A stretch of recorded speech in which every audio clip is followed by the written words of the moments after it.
and we ain't never got a box again. Well. I already been getting these bets, but now it's time for you to get your just due.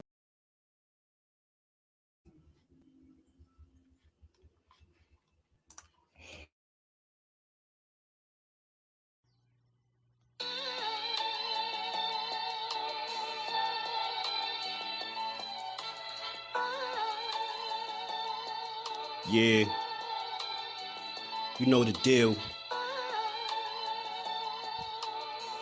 We back again. Yo.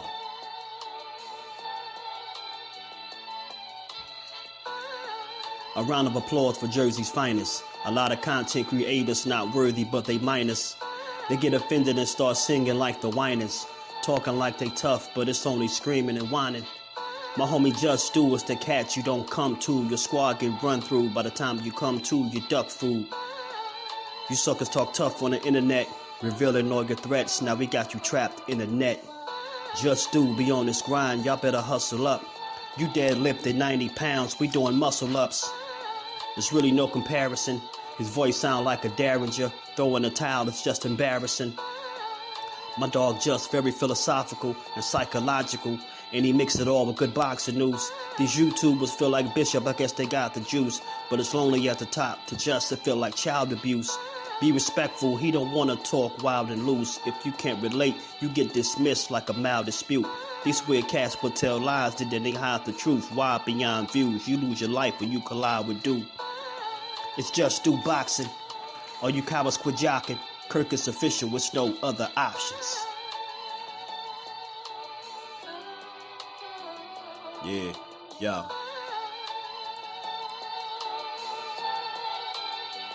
You know the deal. Judah Ben, we in the spot. JusDueBoxing, yeah. And of course, shout out to Mrs. Do, holding the whole family down. Word 'em up, word 'em up.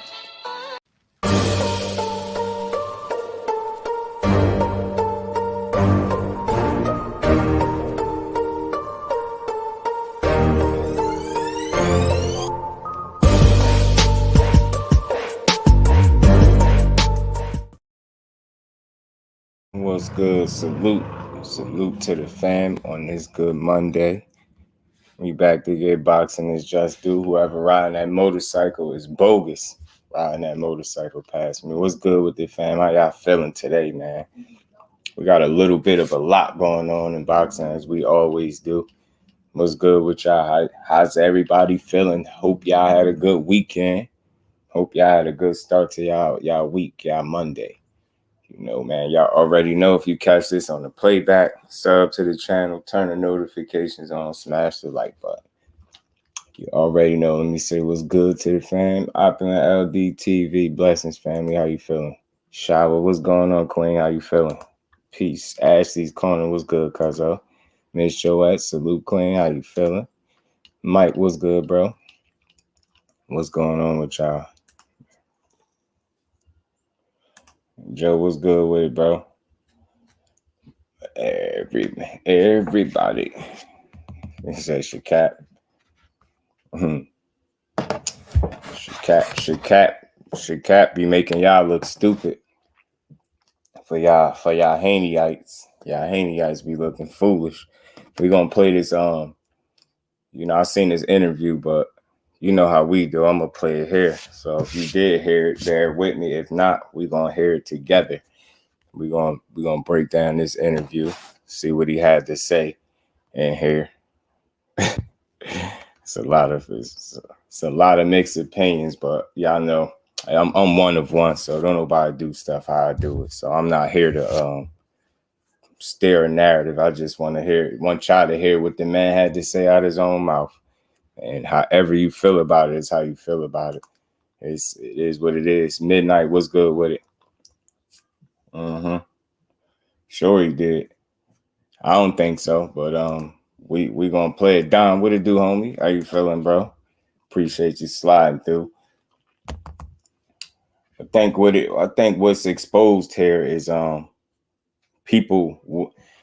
At this point, I think it's willful ignorance at this point with people.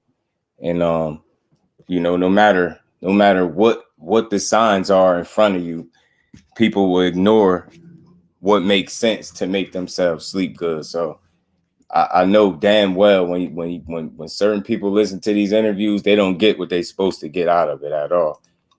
And TS Customs, what's good, bro? How you feeling, Smoke? Appreciate you pulling up. What's good, family?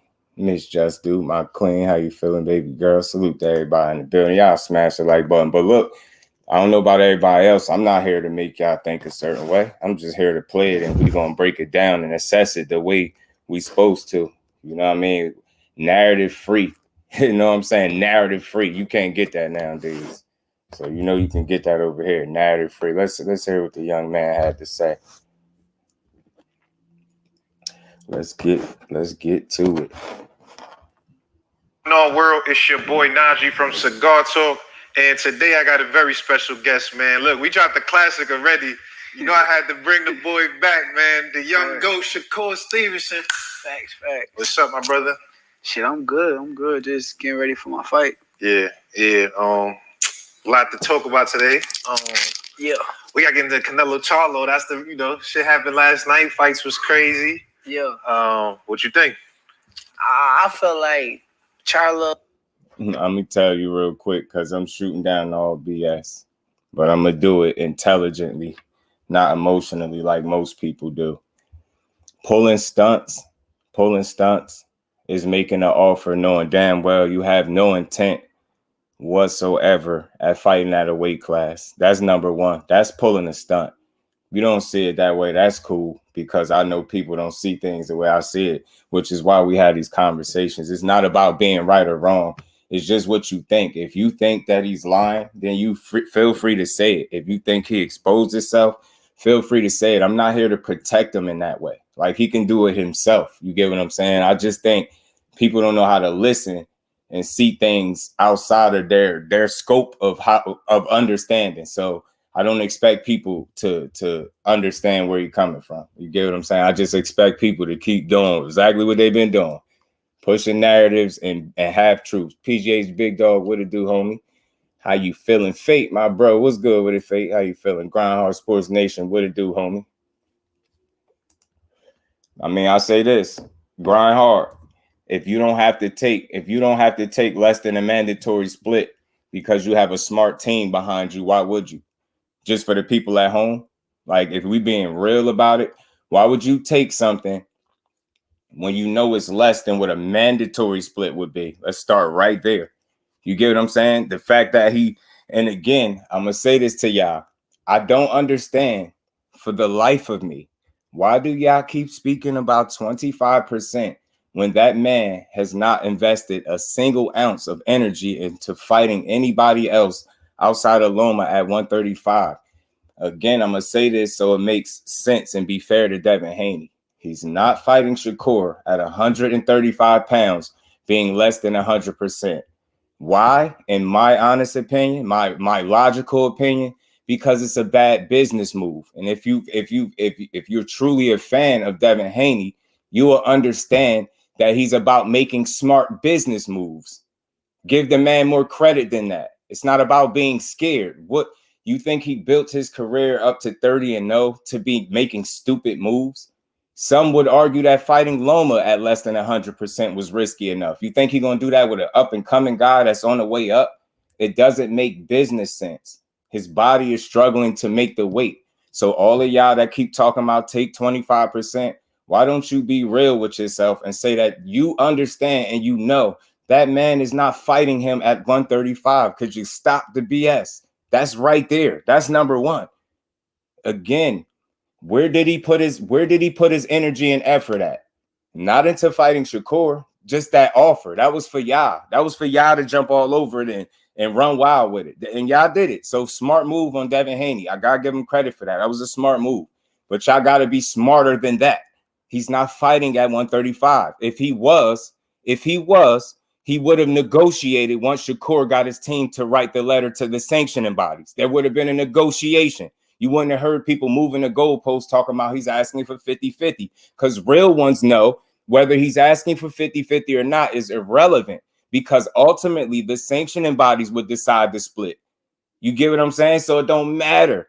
But again, when you're not logical, you don't count that. You don't take into account that if he really was serious, he would have negotiated with him. It's that serious. How do I know that? Because he negotiates with every other opponent that he gets in the ring with. And he's done it with his most recent guy that he's about to get in the ring with, Regis Prograis.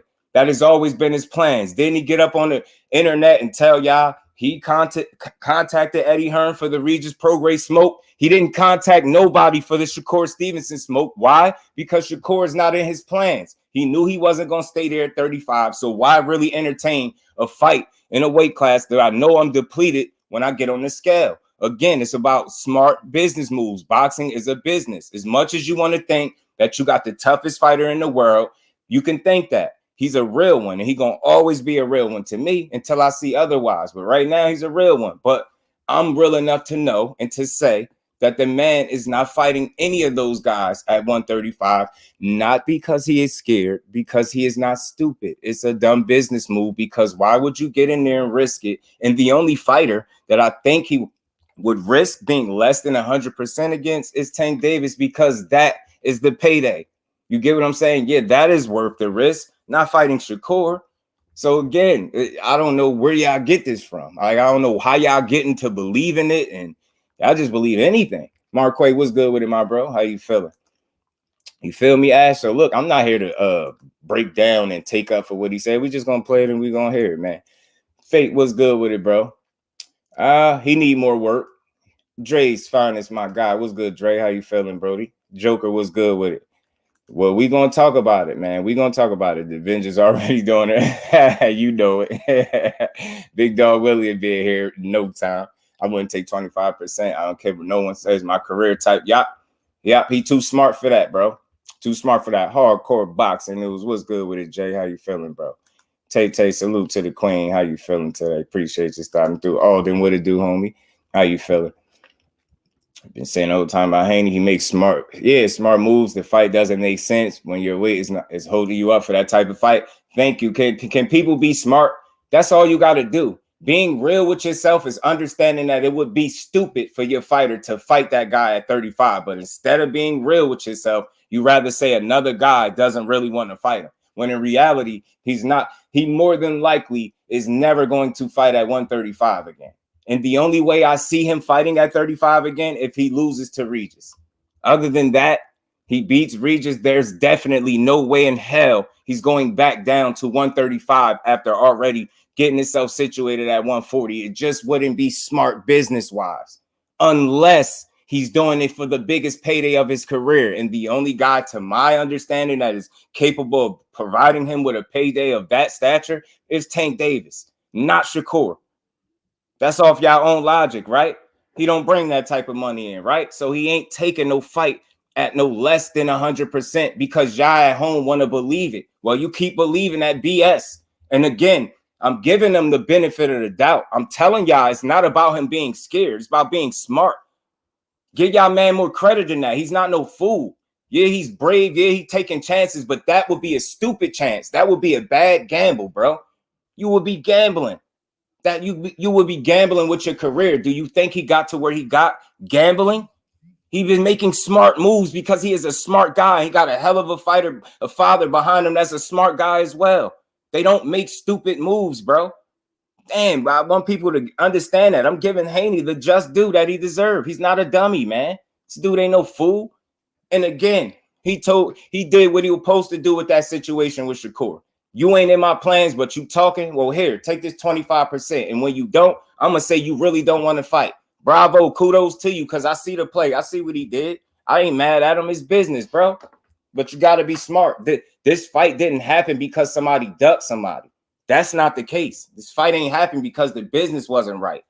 And truth of the matter is, again, one guy truly ain't invested in 35 no more. He's moved on. I don't understand why people keep talking about that. 25%. Yeah, okay. Yeah, okay. He gonna go in there and fight Shakur Stevenson at a less than 100% because people at home think so. Okay. Keep thinking that. You keep thinking that. Reggie, what's good with it? Oh, thanks. Salute, family. How you feeling? Appreciate you pulling up. Going to Australia twice was a risk. A calculated risk, Midnight. A calculated one. A calculated one. It made a lot of sense. It was a calculated risk, bro, not a stupid one. You hear what I'm trying to tell you? I ain't saying he never took no risk in his career, but there have been calculated risks, not stupid ones, because he's not a stupid guy. You get what I'm trying to say? I'm with you. Like, I'm not taking nothing from him, but he's not a dummy is what I'm saying. I'm here to wake people up.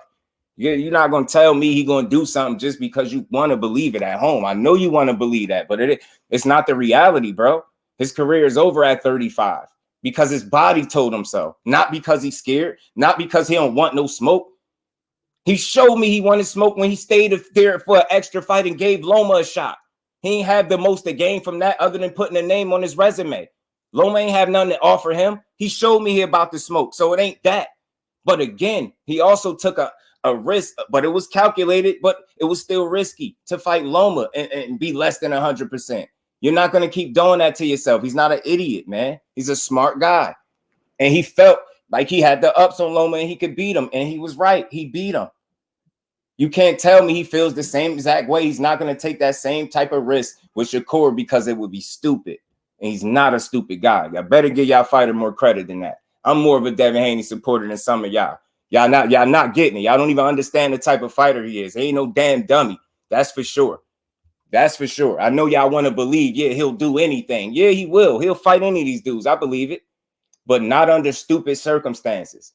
Get what I'm saying? Who the hell want to see that fight anyway at 35? How the hell are y'all still making a case that he should have accepted something which would force y'all fighter to fight at a weight class where he is not healthy? And you telling me you really a Devin Haney fan? How? A real Devin Haney fans would be saying right now, boy, you really want to Shakur, if you really want to fight me, take your ass to 140 where you know I'm healthy at and fight me there. Why? Because it makes sense. If you really want to fight, you don't try to fight me when I'm outgrowing the weight class. Give your man his just due. He's a smarter guy than that. Smarter guy than that, man.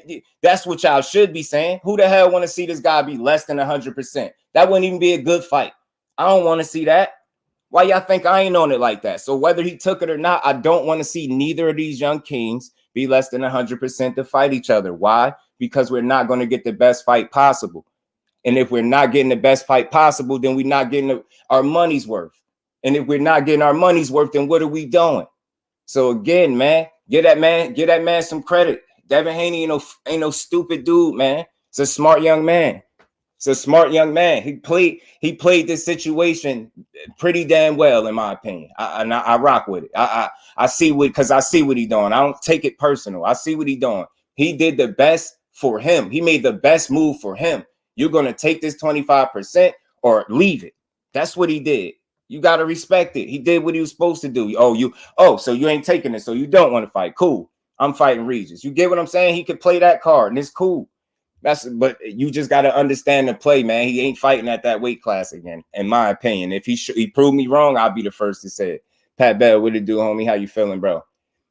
He felt the way with Shakur. That's why he offered him a fight and didn't take it. It's cool. BC, what it do, homie? How you feeling, Brody? How you feeling?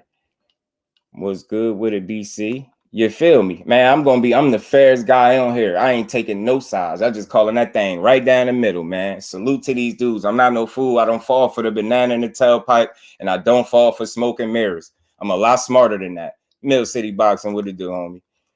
Big Dog Willie in the super chat, right on cue. Salute to the 80 code, may the cat be with you. And we ain't never got a box Big again. Dog. Well. I already been getting these bets, but now it's time for you to get your just due. Salute to Big Dog Willie, man. We ain't even really get into this yet, and y'all already got me cooking. But you tell me when I told a lie yet. That's all. Tell me when I told a lie. You ain't gotta agree, but you tell me when I'm lying though. Just tell me when I'm telling a lie, and I'll stop talking. You dig. I don't care what he look like. I don't care about none of that. The personal stuff we don't care about. You dig. Smash that like button, like my Brody J Hardcore says. Salute to Jonathan, man. Let's finish playing this, y'all. Let's get to it. Should have gave a little bit more. Yeah. I feel like he ain't really ain't seem like he was really trying. too hard. But I mean, Canelo a beast. Canelo a hell of a fighter, and I just feel like Charlo ain't really put it all on the line. That's what I feel like. I feel like maybe, at first he was just jabbing and moving, filling it out. But at some point, even that's how I know you ain't listening, because like all of what I said was mainly about Devin Haney, not even like, I don't know, is that like survival I was about mode? Devin Haney. Niggas you fight you didn't even listen. go into that mode. What is that? Like, how does that happen? Honestly, when they go in that mode with me, I'll be looking for the knockout, because it's like you don't really want to be in there. I'm trying to give you the reason to get out. But all truth, all truth, bro. All truth, bro. I wanted him to win, but shit, it just looked like Canelo is just too much. You think the weight class played the biggest factor in that, like jumping up 2 weight classes? It's hard to tell because it didn't look like he really gave too much of an effort. But maybe it did. But I don't know. 6 or 8 million ain't good. Wow. I thought so too. But 6 or 8 million was nobody was getting 6 or 8 million for no fight. If y'all believe that, God bless y'all. He had that meanness. Usually Charlo mean like when he fight. I don't know. Yeah. I think he was more so worried about Canelo a little bit too much, maybe. Too much respect. Yeah, too much respect. What you think about Lubin? They was giving you hell in that Lubin fight. Man, you still want that? I thought Erickson won that fight clear. Like, I ain't think it was a close fight. I thought you didn't think it was close? I thought if I'm sitting there judging, I clearly think Erickson won. I thought it was close. I mean, I thought he won. Big dose was good, bro. It was close. I think that was dude good only with it. threw punches when Erickson was on the ropes. Was good with it. Like, if you go watch like the first few rounds, Erickson was controlling the fight with his jab. And I think that his jab really won him the fight. I mean, I think he did out jab him, but he didn't really throw no volume. He didn't throw no volume like that. But then look at the CompuBox numbers. Y'all can have that highest payday stuff. Y'all can argue that to the day y'all drop, till y'all blue in the face. I ain't here to argue with y'all. Programming this shit because y'all different. I'm different. I don't do arguments. I talk real boxing. Y'all can have the narratives and spin it and cap and all that weird shit. If y'all believe that anybody was getting $6 to $8 million for that fight, God bless y'all. And I really mean that. God bless y'all. I've heard it all in boxing. Y'all really have no sense of like logical thinking when it comes to this fight. This situation right here, starting with that 6 to 8 million, nobody's getting paid that. And where y'all getting this money from? And again, you dudes can't even tell me 25% of what? Nobody has been able to tell me that, but y'all still saying he should have accepted. And nobody can tell me where the 25% coming from. Start with that. That should tell you everything you need to know. Then you had the promoter himself that would have been responsible for putting on the fight, saying the offer had no substance. But again, he's lying. But that's the one putting up the fight. Okay. Yeah, that. So I'm gonna believe the people in the chat versus the guy that would have been making the fight. Rick Timms, what it do, homie? How you feeling, bro? How you feeling? I thought Bob said it wasn't real. He said it had no substance to it. Let's keep playing this because y'all can argue with yourselves. That's what I thought. That's why they was booing. Like, they was booing for a reason. Yeah, I mean, it just wasn't enough action. I don't know. It's weird. Exactly. I like when you controlling the fight, but it's still like, you know what I mean, nuances, good counter shots. Like, it was, I don't know. But Erickson's usually an exciting fight. So exactly. But this time in his favor, keeping the fight, as y'all call it, boring, was better for him. Yeah, I feel that. I got a chance to watch you spar yesterday. Yeah. Nigga looking sharp, my boy. Looking. Yo, when you this deep in camp, right? Like you got a fight coming up in November. Well, you still got a couple, a few weeks to go. Like, what's the mind frame? Like, how are you mentally preparing outside of what you're doing in the gym? Honestly, I'm just good at like keeping my discipline and staying focused. So, mentally, everything always gonna be there with me because I'm 100% confident in myself and my abilities. But outside the ring, when I'm going home, I'm watching film, I'm watching old fighters. I just keep my mind on boxing 24/7 while I'm in camp. Appreciate you, bro. And honestly, I'd have kept my mind be on boxing the same way. So it's like it's the same shit. Yeah. That Los Santos is all right, bro. I feel like people, just because he don't got the big name, people kind of like, sleeping on it. But Son could fight. Son could really fight. Rayo fight. He got power. He could box. He's a boxer puncher. Yeah. He's a boxer puncher. He got good movement. He spurred in and landed his big shots at times. So I'll give him credit. He's a good fighter. I feel like this is gonna be your hardest fight so far. What do you think? I mean, that's your opinion. Do you think that? Mm-hmm. I don't know. I can't tell until I get in the ring. We'll find out November 16th. You know what? I think I told you this yesterday too. I just feel like as fans, because you've been so much better than everybody that you fought. Yeah. We want to see somebody that can make it like, you, oh shit, this competitive. What is he gonna do? You know what I'm saying? The thing is though, from what I see, he's a good fighter early on. Yeah. But I think he's a front runner. So yeah, it's gonna be hard for a front runner to be my hardest fight. So if he come out blazing, man, I come out blazing, and my shit don't die down, but my shit just keep going up. The big ghost. And his shit die down. I'm telling y'all, today is different. I'm just playing this and breaking it down. Y'all can have all the other arguments by yourself. Like, I'm not here to argue. I'm just gonna play it, listen to it, break it down, like I always do. The real ones know ain't nothing biased about me, and I don't cap for nobody. If you saying that, you don't respect my viewpoint. Just say that, but don't say I cap for anybody. I don't cap. I don't lie. I'm not here to do that. That's weird energy. We just here to break it down. Again, y'all believe what y'all want, and I believe what I want. You get what I'm saying? Which is usually the truth. You know what I'm saying? So it is what it is. The average son, what it do, homie? He said, the Bivol thumbnail. That's Bivol Turner, bro. That's Bivol Turner out there, man. Bivol Turner. I ain't laughing at that, but he definitely Bivol Turner for sure. Hey, you know what I'm saying, Jay? I ain't going back and forth with you either. You know what I'm saying? Not did that. So I love y'all. I love my chat, but if y'all been listening, if y'all really understand how I do content, I don't do biased content. So to say I'm capping is to say you don't listen. Just you might as well say you got your volume down. You can't hear what I'm saying. You get what I'm saying? Just because I don't say everything you believe don't mean I'm capping. It just means I have a different viewpoint. I'm not here to try to make one guy look better than the other. I just break it down how I call it. Like, again, if y'all are firm believers that one of these dudes or either these guys, he was going to get $8 million for this fight, God bless you, bro. Then you know nothing. And then you can't use Bob Arum as a reference because you would know he's not paying that kind of money for a fight. Let's start there. Y'all telling me $24 million for him. So he's getting Earl Spence and Terrence Crawford money. And Shakur Stevenson is getting $8 million. So Shakur getting 8 and Devin Haney's getting 3 times as much as that. And Bob Arum is going to pay for that, right? The same Bob Arum that y'all say is cheap and be lowballing everybody. Not this Bob Arum, right?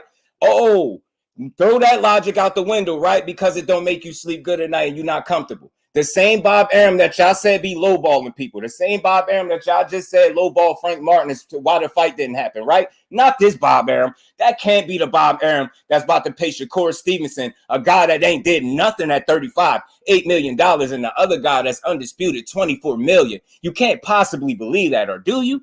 Not Bob Arum. Bob Arum's going to pay him that based off what? Because you think so at home? You really believe that? The same guy that y'all tell me lowballs everybody, top rank lowballs everybody. They don't make big fights. So you telling me, y'all go from that train of thought to all of a sudden, he's going to pay Shakur $8 million and Devin Haney 24. Hey, yo. Hey, nah. Ain't no way you believe that. Y'all joking, right? Somebody pranking me. Kirk Douglas, what it do, Brody? How you feeling? Sean Porter didn't even get that much to fight Bud, though. Man, you can't make this stuff up. You ain't hear me say Bob got all the money. You heard Bob said all the money, a lot of the money is with Top Rank. I heard that. I didn't say Bob got all the money. So what do you mean I can't pick what I want to say? You never heard me say that. You heard Bob Arum say that. Don't put that on me, man. Don't just come in here and say I said anything. You ain't never heard me say Bob Arum got all the money. But you also heard me say Bob Arum ain't paying him $8 million and the other guy 24. If you believe, y'all crazy. Yo, you can't make this up. Nah, bro. You telling me Bob Arum, the same guy that y'all say lowballs everybody. But for this particular fight, he's about to egregiously, grossly overpay both guys. This dude said he'll take chances, but he's not a gambler. That would be a poor investment, bro. Nobody will get a return on their investment. Y'all telling me Shakur don't sell. So how they getting their money back?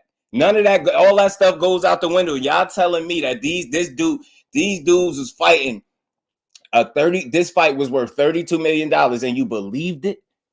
Wow. Yo, you can't be serious. Key Alexandra, salute to the queen. How you feeling today? I don't believe it would have been 8 whatever. I do believe 25. Oh, I got you, big dose. I'm about to say, listen, y'all could go back and forth about the offer. I'm gonna just tell y'all this. You can believe the offer was real, but I'm gonna always lean my hat on that man is not fighting at 35 again, unless it's a Tank Davis, in my opinion. So if y'all believe otherwise, y'all can believe that. This is just my opinion of it, right? It's no way you can tell me an offer is real if a fighter never fights at that weight class again in his career. You're not being real with yourself. That's a publicity stunt. You're doing something just to say you did it. You had no intentions of ever fighting that guy at less than 100%. Could we agree to that? Stop the lying. Y'all don't believe that. You don't believe it. You don't believe it. Big Dog Willie back in the super chat. He said you can't argue with the Haney code. Like arguing. The power of the Haney code cap is so crisp and accurate. Hashtag brainwash. And we ain't never got a box again. Well, right. well. I already been getting these back, but now it's time for you to get your just due. Big Dog, salute to my brother, Big Dog Willie. I feel you, Big Dose. You just feel like the offer was real. But the thing with Just Do is I'm not here to argue with you, right? You can believe that it was real, right? And I've never told you it was wrong. I'm just telling you, I don't believe it. I don't believe it was real because it wasn't real intentions behind it. You dig what I'm saying? It wasn't no real intentions behind that at the time. Yeah, but again, he's depleted, Big Dose. He's depleted. He's not fighting there. You get what I'm trying to say? He's not fighting there again at less than 100%. Jose Diaz, salute, my bro. How you feeling? Primary information. He said he sent the offer. Now you're saying it's not real. I'm telling you, listen, I don't know Jonathan and Joseph. Y'all like to hear what y'all want. So let me say it a little slower for y'all since y'all don't listen. If Bob Arum said it wasn't no substance in the offer, I'm going to believe the guy that was putting on the fight. If I'm wrong for that, so be it. I don't give a damn. That's what I said. That's what I meant because he said it out of his own mouth. If you believe the offer has substance to it with no real intent behind it, then have at it because it was no real intent behind it. He was not fighting again at 135. That's the point I'm making. And my point will be proven over time, right? When you see he fight Regis, the only way I see him fighting at 135 again is if he lose to Regis. You know what I'm saying? If that's not the case, 140 is going to be his home. So what does that tell me? That he never intended to fight him at 135 because he's not going back down there. But he did say again more recently that it's still big fights down there and he's still weighing his options. So he didn't rule out going back down to 135. In my opinion, the reason that he didn't completely rule it out is because the decision of the Regis fight has yet to come. Yeah, of course, he believes he's going to win that fight, but it's still a chance anything could happen, right? So I think, again, in my opinion, the only way that he goes back to 135 and takes a risk like that is if it's a very lucrative fight or if he loses to Regis. Other than that, I think he'll be at 140 where he belongs, where his body tells him to go. So that's just that. You should do average summer salute, Brody. Appreciate you, bro. But we're going to keep playing this, man. We're going to keep playing this. The more cap I see, the more I want to see Regis win. Don, and then they'll try to say I'm capping, but I'm playing. I use information that they put out here, but I'm capping. That's weird energy. You got to listen, bro. Just because I'm not saying what you want me to say don't mean I'm capping. I'm not about to start lying to make none of y'all comfortable. I don't give a damn. I'm not no fool. I don't fall for the banana in the tailpipe. I don't believe in smoke and mirrors, bro. Yeah, you think Aaron was going to pay $32 million for the fight. And by y'all logic, y'all always say Top Rank is lowballing everybody. But they go all of a sudden they go and you still you ignoring what I'm saying just to keep saying what you saying. You not making that point. Bob Arum is going to pay $32 million for this fight. I want somebody to tell me they realistically believe that so I can know what I'm up against. So I can really know what kind of person I'm dealing with. If you really believe that, let me know that. Please say I believe he was going to pay $32 million for this fight so I can know what I'm up against. I need to know just what type of person I'm dealing with. Let's keep playing this, bro. His shit died down. how that's gonna be a hard fight. Well, that's what happened in the William Foster fight. The fight he lost, he kind of started going down in the end. But the power, but the speed and power is there. So do you feel like that's something that's, how fast is he? Like we he don't know. Kind of fast. Yeah, we don't know in the ring. But until I get in the ring with him. So once I get in the ring, we're gonna see. Like, okay, if he not. Hey Joe, you the only person in here, or Jonathan, you the only person in here that think I don't know what I'm saying. I guarantee you the majority of the people that's in here right now would agree with me versus anything you talking about. I guarantee you that. That's another thing. If he's not that fast and I'm way faster than him, it's going to be hard for him to even land that big power that they talking about. Do you think when it's a power puncher like that, because I feel like your style kind of... Real quick, salute to the queen, Miss Joette, for the super thanks. And we ain't never got a box again. Well. I already been getting these bets, but now it's time for you to get your just do. Salute, Queen. Salute, Queen. Salute to my bro Jose. You already get it. I don't push narrative. Y'all just don't like the truth. It seems like you're more comfortable kind of walking people down these days. The last few fights, it ain't really your defense is still there, but you're using distance, but you walking people down. Yeah. A fighter like that, are you still in the mind frame to do that? Or is it more like, all right, this dude got power, I gotta really like lateral movement and all that? I mean, it just depends on. The thing is, like when I get in there, I'm going to tell you now, I'm going to go fill him out. Yeah. And as I'm filling him out, if I feel them shots and they not as hard as everybody say, because now we call him a power puncher. Right. We don't know how strong he really is until I get in the ring with him. So right. if I fill him out and then he's not that strong, why not sit in the pocket? Why not beat him up? Right. So what is it? How you feel a nigga power? Is it just like it hits your glove a certain way and then like, oh, this is different? Yeah, you go out there like I'm the type of person. If I go out there, if I feel your punch on my glove, and I catch it, and I'm like, ooh, that was. I'm judging. Right. I'm judging. I'm giving a judgmental mindset about, okay, is you strong? Is you fast?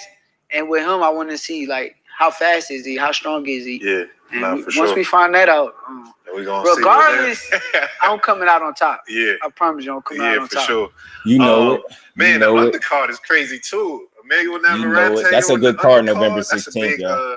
That's a big deal. That's a good card. Obviously, people been talking about y'all two in the fight and all of that. Do you feel Next like Gen Combat Sports, he said Shakur about to be running. This is one of them options in the future? Man, that's interesting. I'll tell you what, Next Gen, I seen all his fights, right? This would be the first fight out of his, this would be his 21st fight. This would be the first fight that he actually ran if I see him running. Because I ain't never seen, and I really watch boxing. So out of all 20 of his fights, I ain't never seen a fight where he ran. I ain't never seen it. I ain't never seen it.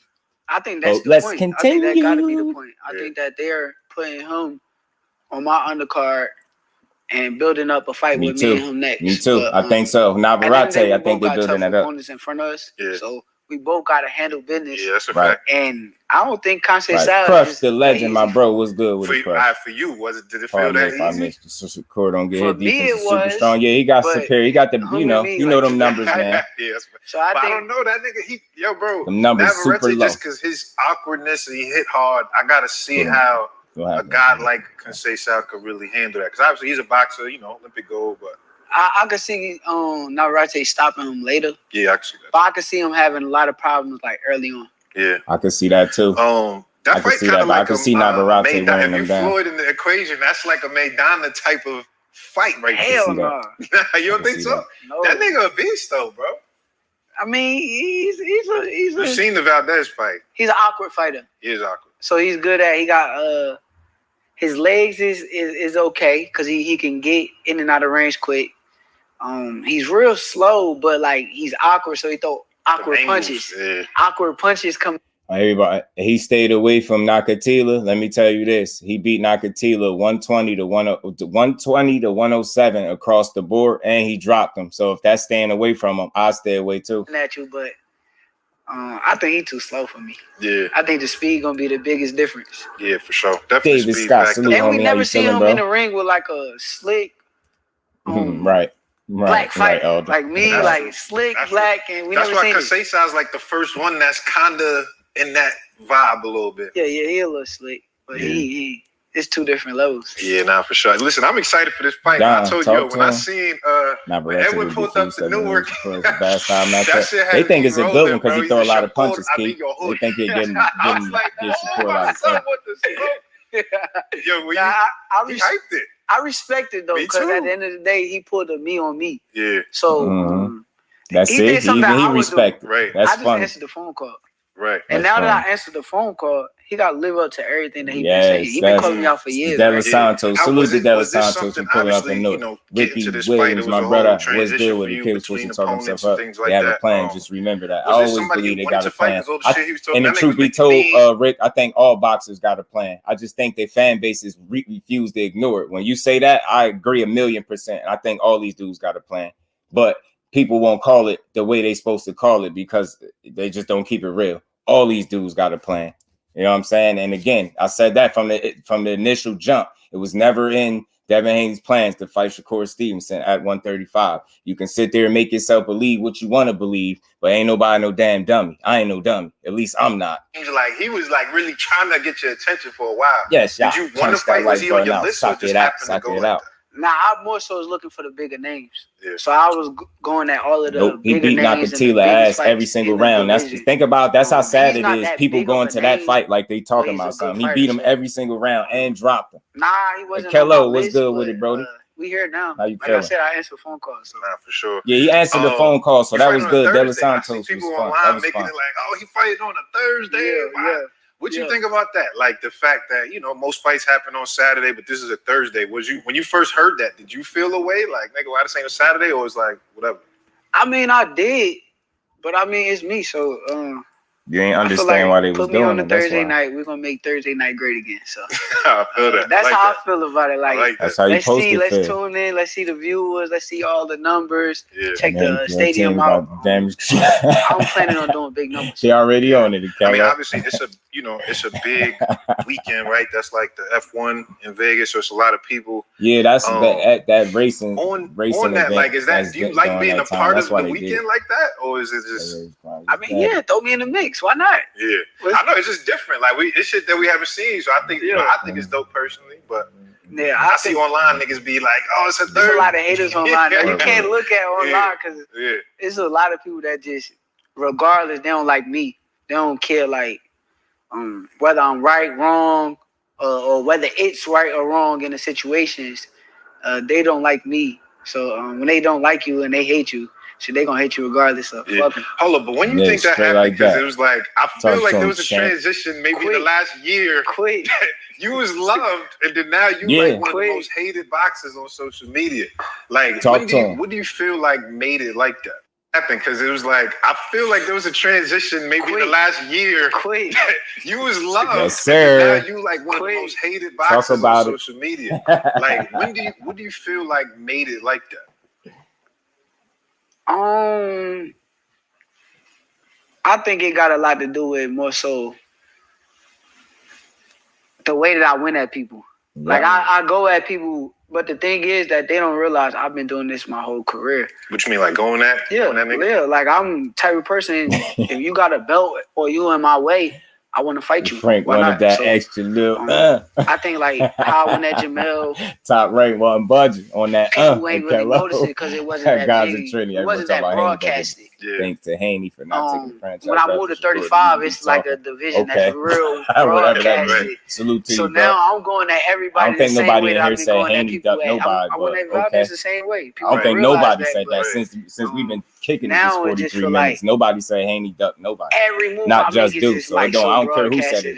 The world is tuned in there. They tuned in there.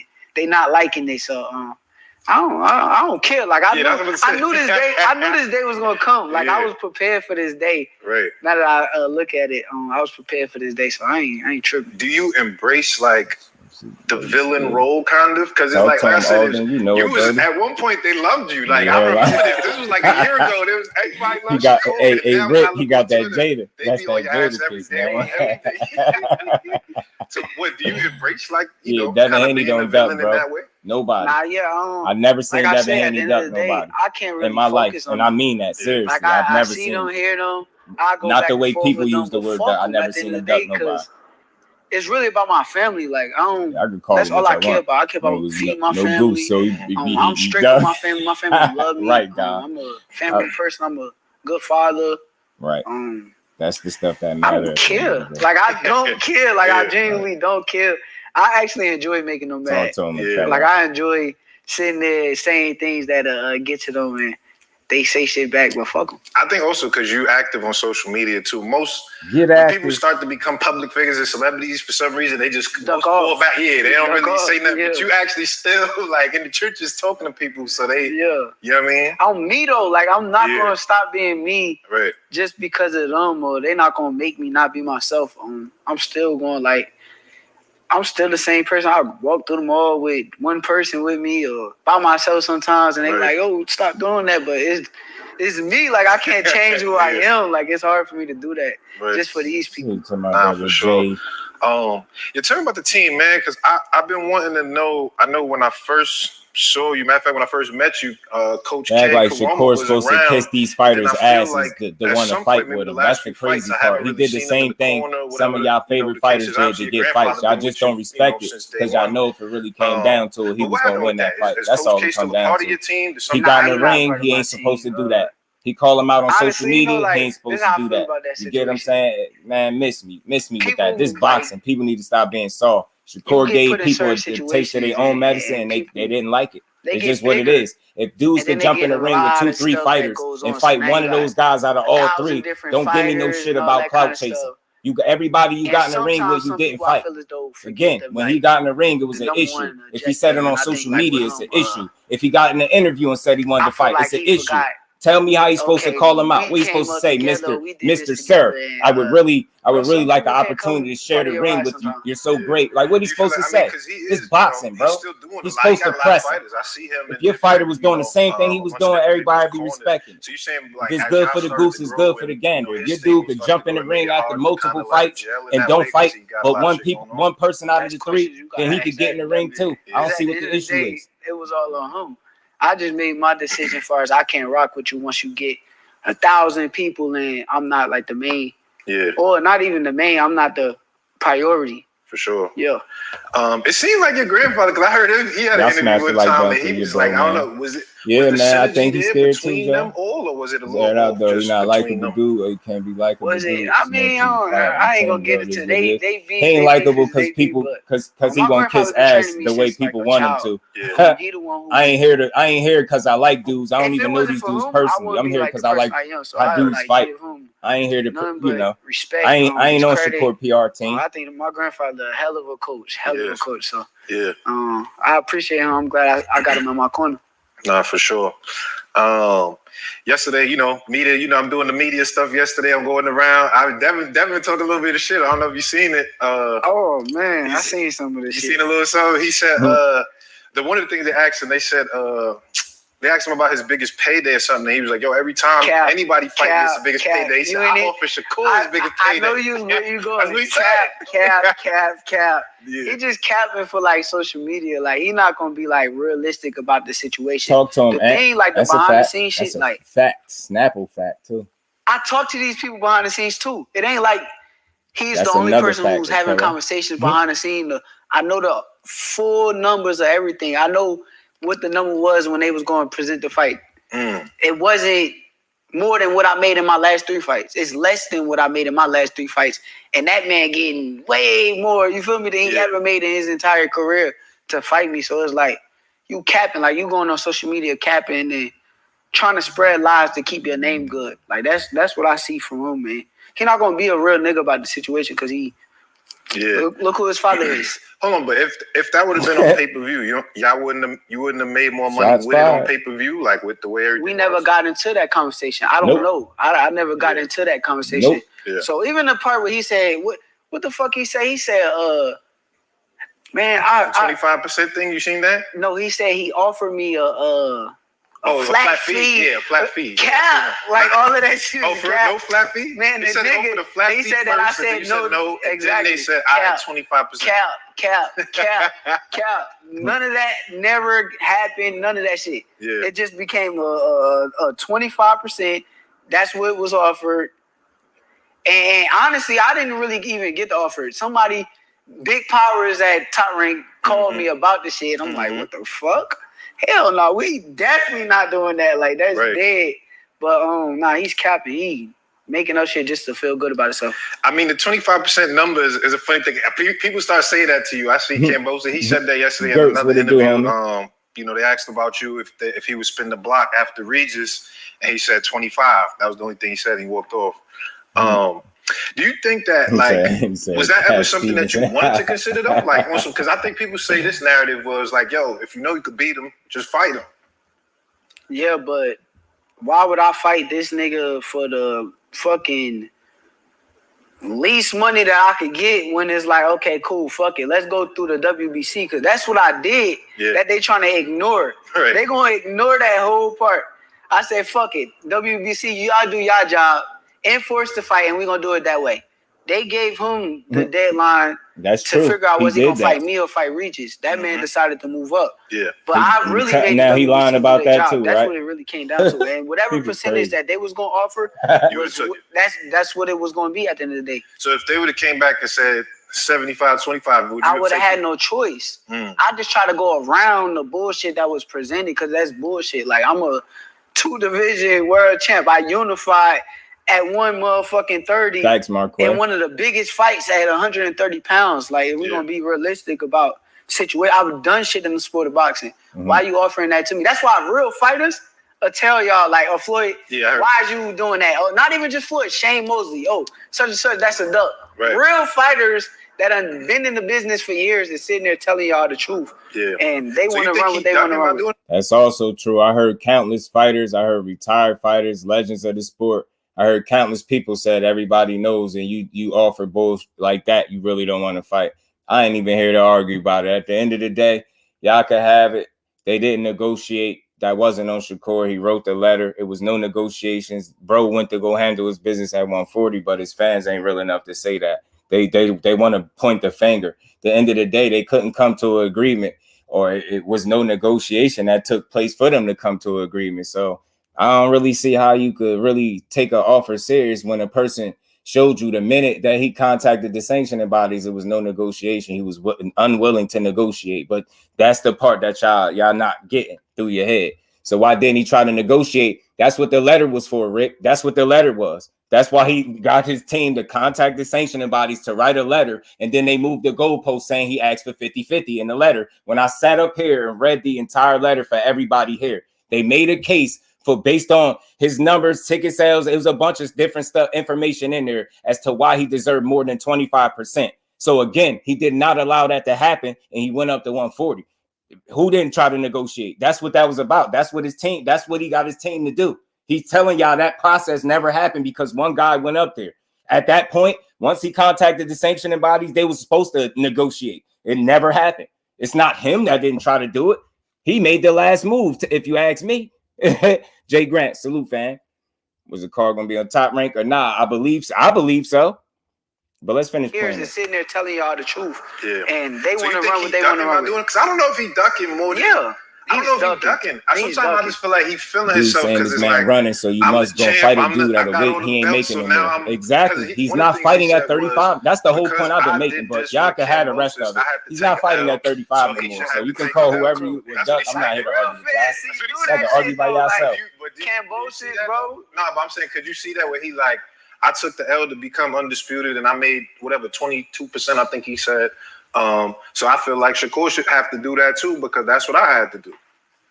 I seen it, but like, is that the truth? I don't know the real numbers behind the Cambosa's and Devin situation. I didn't. And really just because somebody else does something, you don't have to do it. That's not how business works. Just because you ate a shit sandwich in business, or you let them hold you out, don't mean I got to do it too. And you'll run with it, or another reporter, or something. Even like a bunch of niggas, they run with everything that they see on Twitter. I don't do that, so I can't tell you the full numbers of what that man made or what he did. Yeah. We don't know the contract. Pull the contract up, and then we'll know how true it is. Yeah. Is there a space where you could have negotiated? Because I like how you said with the Frank Martin situation. He went around you DM'd him, and y'all trying to make it happen like that. With the Devin thing, because I seen Bill Haney at the end of the day. Shakur could just call me and to me, he wrote that letter. He got his team to write that letter, and there was no negotiations after that. Why he did it? Who offered him to split? It is what it. I'm not here to argue none of that. I know what I seen happen. I know what I seen happen. At the end of the day, the whole shit really started from me and him having I DM'd him after my fight. What I DM'd him after my fight, the man told his dad, and his dad went on social media airing this shit out. And I called him about it, and when I called him about it, he on the phone trying to like sway the conversation into something else. Like, he not giving me a real, like, you know, like we got a real talk. Yeah. But the nigga wasn't doing that, so I'm like, all right, fuck him. And then now you calling in while I'm fighting. Y'all remember, I fought my last. Hey, yo, I'm gonna say this, man. I don't know why y'all, I know y'all been like brainwashed to argue with every content creator, but y'all gonna be arguing by yourself. So you cool with that? Just cool with what? It's cool for Devin to sacrifice. When did you hear me say that? That's Devin's decision, bro. That's Devin's decision to do it. What I'm telling you is because he did it don't mean I gotta do it or the next man gotta do it. He did it. It wasn't cool when he got it done to him either. They should have never tried to. He should have never had to eat no shit sandwich. He's the much better fighter than Kambosos, belts or not. So he should have never had to do it. So you never heard me say, yeah, it's cool. No, he said it was cool because he signed up to do it. And y'all all said it was a slave contract. No, don't put words in my mouth. You ain't hear me say it, so it's cool. If he want to do it, he can do what he want. Y'all turning it's a conversation. Y'all want to argue. I'm not the guy for that. Y'all want to argue back and forth and tell me what y'all think, man. I'm following the situation the same way y'all are. I see it differently, bro. I just do. I do. I ain't told a lie yet. Nobody in here can say I lied about anything yet. You get what I'm saying? We don't argue. They want to go back and forth. So this, so that. I ain't justifying nothing. We're gonna play this and we're gonna get through it. Y'all can have that all the little back and forth. I don't do that. That's draining. Like I'm not about to be explaining everything. It's right. They saying, oh, Devin Haney called in. We don't argue. Let's listen to Haney, it. I don't know which one it was. Yeah. Called in and said, oh, we're staying at 135. This, that. Okay, yeah. So what up, nigga? Yeah. What up? What is going like at that point? It's like, what up? But now you offering me little crumbs, bro, and then you keep it moving. When you hit Dev, you hit him on some like, yo, let's fight and figure it out type shit. Like, nah, when I hit him on some because I'm be real. I gotta be real, John. You gotta keep it 100. This cigar talk, nigga. This cigar talk. I'm gonna keep it real for you. After the fight, after I fought at 130, they was pushing the Devin Haney shit. Oh, Devin, would you fight? I'm like, all right, bet, fuck it. That's what it is. Yeah. By DMs on, I'm telling him like, so you see how they pushing it, this, that, I'm letting him know, because before that, 2 weeks before that, he and my DMs, we was talking about going on vacation or some shit like on some friend. Cool shit. Yeah, you feel me? Mm-hmm. So I DM, I'm like, The problem is people don't listen. You're not going to get me to justify everything Shakur Stevenson is saying. I'm not on his PR team. I don't give a damn how nobody feel about nothing he said. But don't put words in my mouth. Listen to the conversation. I don't care about how y'all individually feel about every little thing he said. You can have at it. You can argue with somebody else about that. You can go back and forth, or better yet, you can go DM Shakur and ask him what he meant by it. But don't ask JusDue to explain to y'all what he meant when he said what he said. We just here to listen to this. That's the problem with people don't listen. I said, gotta listen.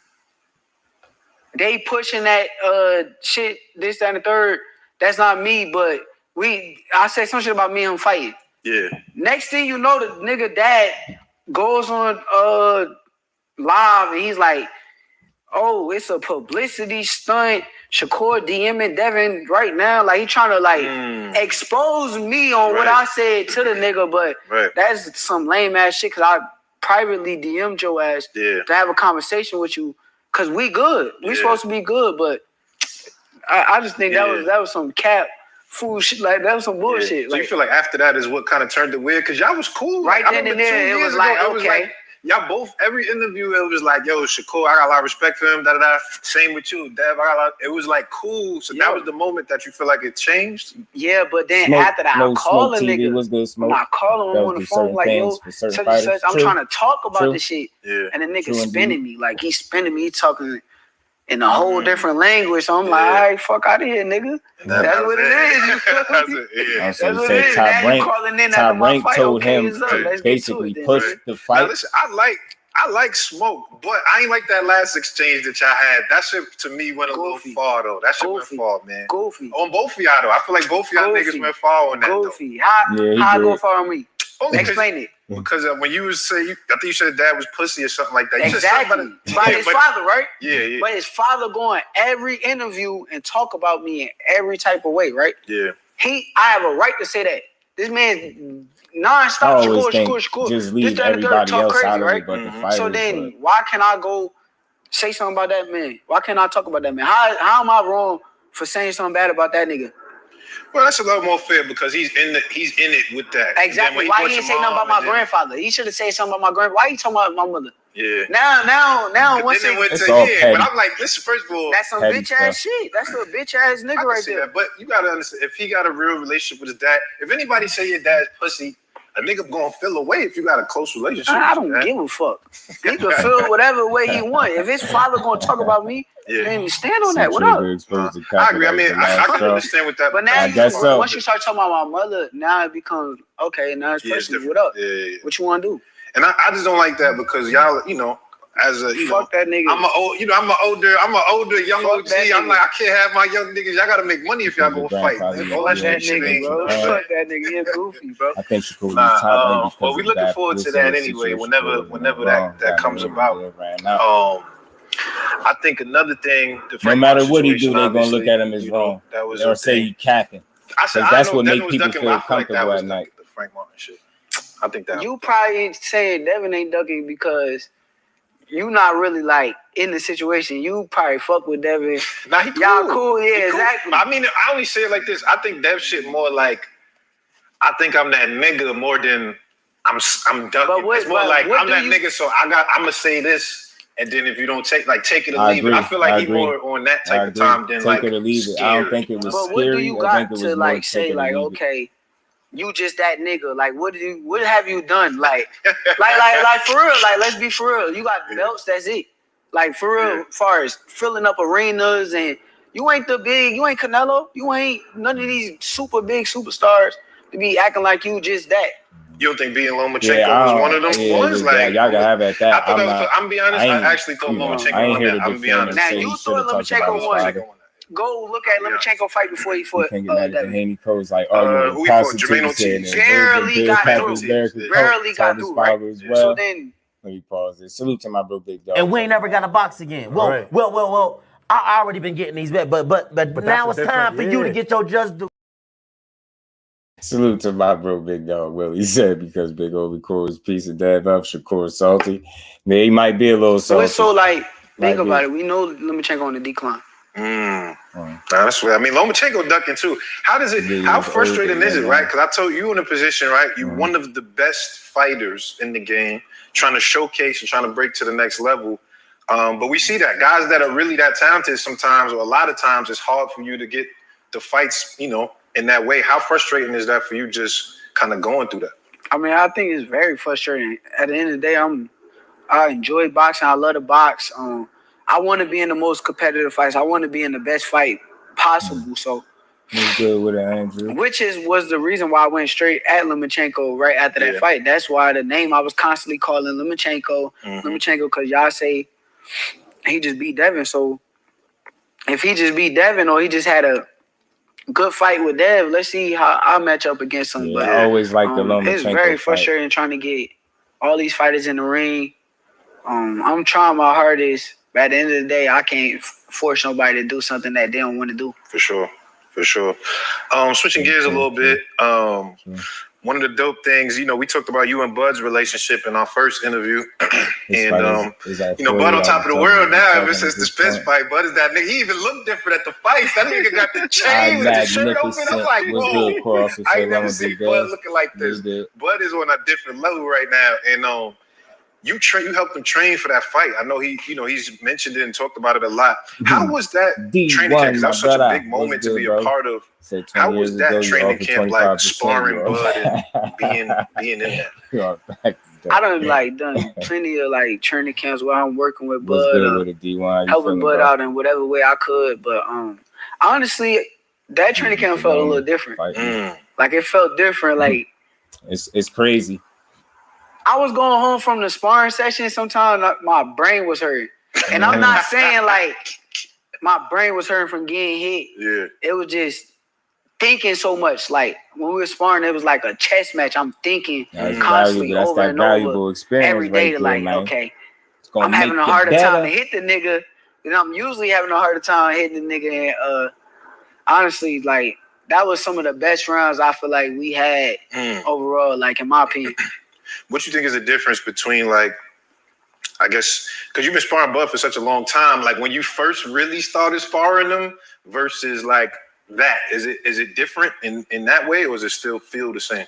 Nah, it's different because I was a kid. Yeah. So I was like it's stuff I could do now, like I couldn't do then. Like I'm on like a way higher level than I was years ago when I used to spar him. So yeah. That's really like the biggest difference. But honestly, like I said, with the Spence camp, I felt like he was on like a whole different type timing. Like I was watching him spar somebody else, and I'm like, shit, he looking crazy. Man, that man different. I gotta see what he do next. I don't want to see Spence fight again, to be honest. I don't really want to see that. Where you think he could go? Because Canelo said he don't. He's like Canelo, man. Canelo gotta get off that shit, man. He like, I don't know if I want to. You know what I'm saying? Man, I think the best versus the best. Yeah. Just for the era. But you don't think the size difference is gonna play a factor again? I mean, that's y'all opinion. Yeah. That's everybody else's opinion. But my opinion is different. I think that Bud could do anything that he want to do. I think that with Charlo, it was just a different story. I think Bud got the That's skills 21 pounds, man. It's a lot. Keep him at that high level with Canelo, where the size won't play a part. And I seen honestly, like, there's just no way you can make up for that size. I don't take nothing away from him. I see a lot of holes. That's why his coach kept saying to him, like, don't get overconfident. Don't get overconfident. Because you could tell he do get overly confident in there. Like when he don't feel the power, he start making mistakes, you mean? Like he just start throwing 1 or 2 big shots. Right, loading up. He's loading up, standing right in front of you. And it's not boxing at the time because it's like, okay, he just right in front of you. But 7'5", right. I just think like with Charlo, he wasn't giving him nothing back. Celestial game. Nah, you're right. Bud can do anything. I seen that nigga playing quarterback the other day. I'm like, yo, Bud is crazy. Yo, Bud, I need you on the show. Matter of fact, one of my homies ran down on him at the airport. Like, he put him on FaceTime. Like, yo, my nigga need the interview. You seen it? So shout out to Bud, man. We need you on the show. Switching gears a little bit. I know you mentioned a few times that your top rank contract is up next year. I always think the free agency period is interesting, right? Because you know, you pick a role, you go where you go, and then from there is like, you know, now you have more options to decide what you want to do. I think you said before that you've been happy with Top Rank.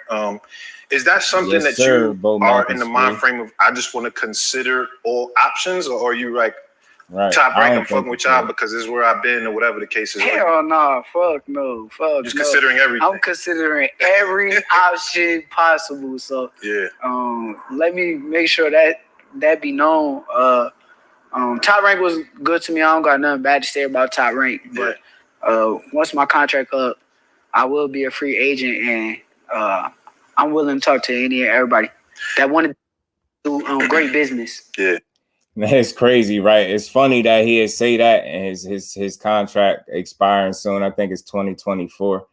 And I had people coming through the chat saying he was a lifer at Top Rank and this and that. Can't even get into it. People be swearing they know more than they think they do, man. It's crazy with this boxing. I don't know where people be getting their information from. Yes, Bomac is free. Salute to Bo Measley, man. Salute to Bo Measley, man. I'm glad Bomac is out, man. He got, what they say, a 20-month suspended sentence, prison sentence, man. That's good, man. He pled guilty to 2 guns. Man, I'm glad he out. That's what's up. Hey, I don't think he deserved to be in there anyway. Canelo KO Charlotte. Salute, fam. Salute.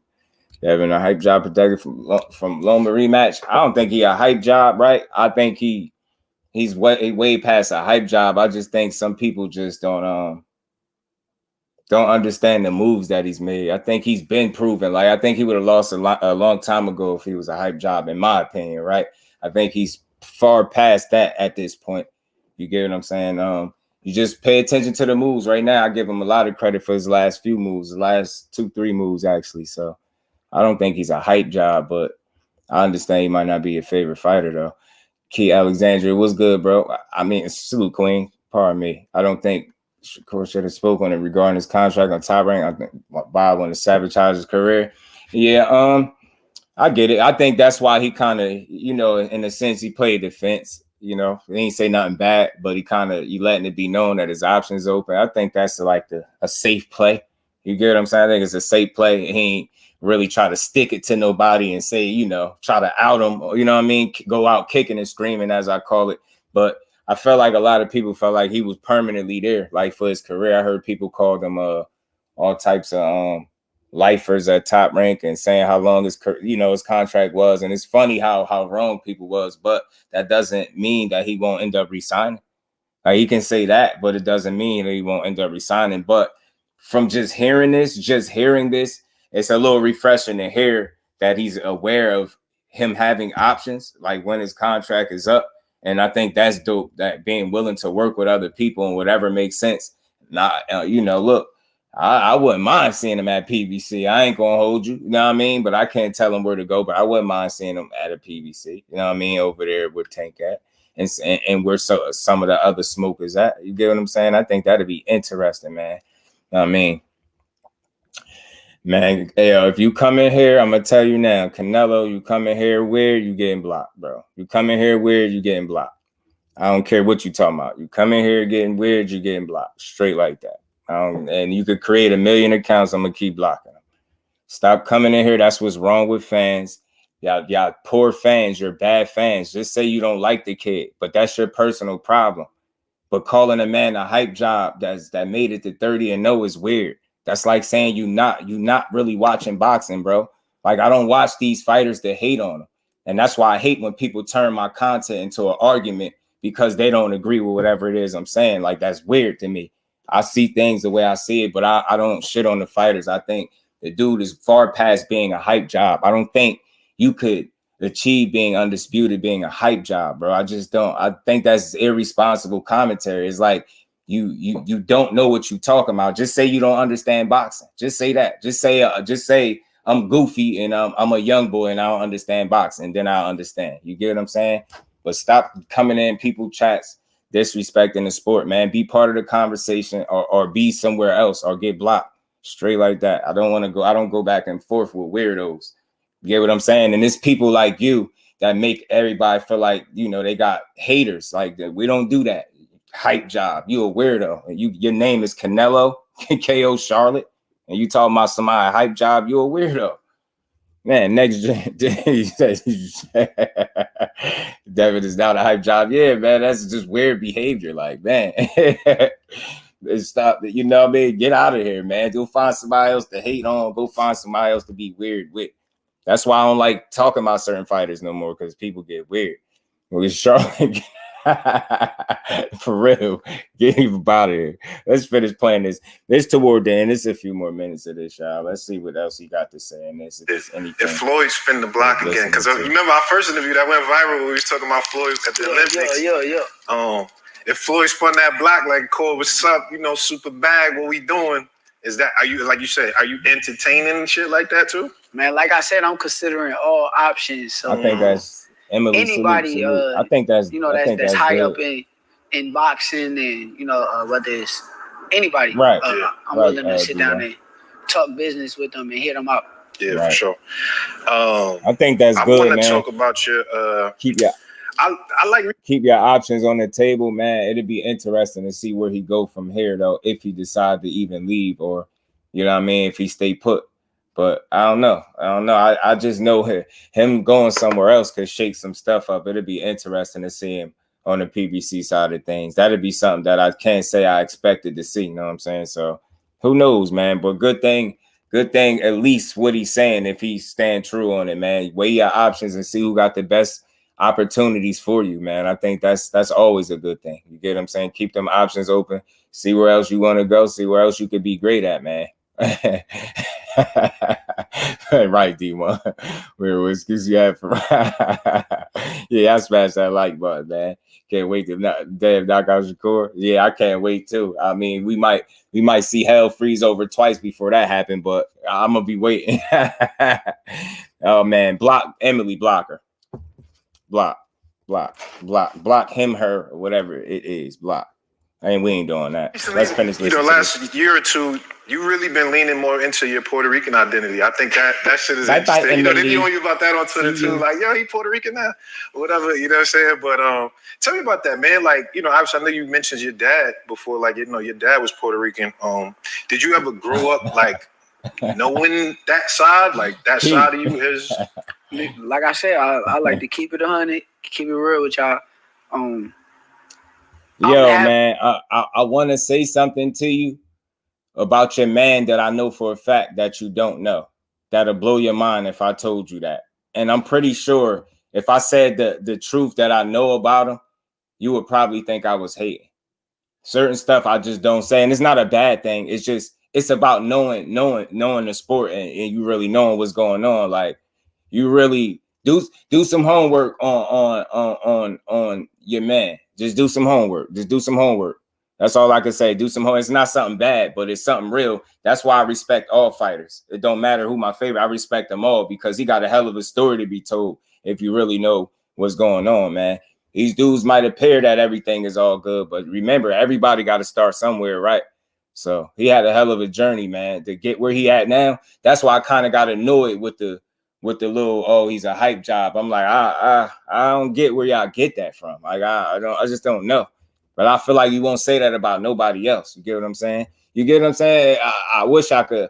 I would say it, but it'll blow your mind. And I guarantee you, nobody in this chat had heard what I say if I say it, but I'll just leave it off. I'll leave it off wax. I might revisit that another time, but just know everything ain't what it seems, man. You're best to be paying attention. That's why I deliver content the way I do, because I know a little bit more than what people think. And I ain't bluffing. This ain't no bluff. I really wish I could say it if it wouldn't be taken in bad taste. That's why I'm being cautious. Certain stuff I don't speak on. But man, that dude got a hell of a story to be told. I'm gonna say it that way. You get what I'm saying? That's why coming in here saying hype job, you really don't know what these fighters be going through on the outside. That's why I respect the sport a little bit differently than people, bro. So I don't know. A hype job, hell no. They're smart. He's a very, very good fighter, and he got a good smart pops, man. So trust me, man. They figured this boxing thing out quite a bit, and I'm telling you, and I respect it. Salute to my guy Kello. Them could knock out Gamboa. I expect him to kill somebody that's much better. Yeah, that's wishful thinking like a mug, right? Kyle Sports, what it do, homie? How you feeling? You might as well say it. Yeah, I just know how people are. H money. Oh man, God, man, weird. Shakur Olympian, they need to tend to put money behind Olympian boxers because they know they're gonna pan out in most cases, and that's a fact. He started out. I'll say this. I can say this though, as pertaining to Shakur. You could probably look it up though. He started out at a certain pay scale because he with the silver medal. You get what I'm saying? Just like guys that have gold medals, just like guys that have bronze medals. Like you start off making a nice penny for sure. I say, yeah, people be miserable, man. I love my boxing, man. I ain't here to diss none of these dudes. That's why I say, man, when people get past the fact that I like any fighter, I'm never trying to make a case or argument for everything the fighter does that's bad. I just let it be what it is. Just Do is not here to clean up everything Shakur says. I better be getting paid. I'm not on his PR team. I'm not here to say, well, what he meant by here. And he wasn't lying right here when he said that. And he's so real because he said this. I ain't seen a single solitary fighter yet in my entire time of watching this sport that everything they said panned out 100% with what they said out their mouth. I haven't seen a single fighter that I have watched yet in my entire life, my entire time I've been watching boxing, that everything they said, it went 100% that way. And it's the same thing in real life. Like everything you say in real life don't go 100%. So why would it be any different with the fighters? You get what I'm saying? So it's certain things that they say that's just not going to pan out. But y'all would call it cap. I just call it boxing. That's how boxing is. Everything they say don't pan out. But until I see you know, these fighters not be real fighters when they get in the ring, then I'll critique them the way y'all do. But when it comes to all this like public perception and what you think about what he said and how he handled it, I don't care about that. I don't watch boxing to be emotional about what these dudes do with their business. I watch boxing to watch the fights, bro. And again, I tell you, people be focusing more on the silly stuff than the actual fights. That's where my argument is going to come in. I'm going to speak about the skill set of a fighter before I would stuff that he says in an interview. I'm not going to be arguing and cleaning it up. You got a PR team for that, bro. I'm not doing it. You get what I'm saying? I ain't doing it. B3, what's good with it, Brody? How you feeling, man? Oh, you driving safe travels on that road. He said, let the people know I was cool defending the email chat. I'm not defending no undisputed champ. You get what I'm saying, bro? Man, y'all, man. He doing his thing, bro. I'm going to always give him his just due, bro. Always. Over here, anyway. Yeah, that ain't the real one. Y'all can get him out of here, too. He tripping. And I'm speaking boxing, just talking trash. No substance. Troll. Right. Get him. You know, Shower. Once your energy is disrupted, Queen, get him out of here. No questions asked. Salute to all things. Appreciate you pulling up. See you tomorrow. Because they tripping today. Ain't they? Trolls. And think about this, y'all. Them trolls came after I started. He called me triggered because I ain't let him call Devin Haney a hype job. That's weird, bro. Like, I don't want people typing that in my chat. Don't do that. I don't feel like that. I'm not going that way with it, man. More skills than who?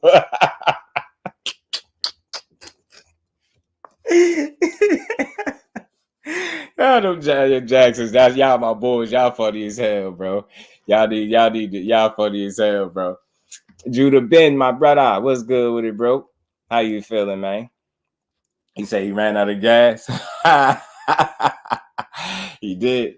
Yo, man, if you believe that, bro, I'm telling you, Jonathan, if you believe that you will see him get tired in the actual fight against him, I just need you to know, are you done believing that? Just know, JusDue got a unicorn on a leash tied up to the porch that you could ride for free. It'll take you anywhere you need to go.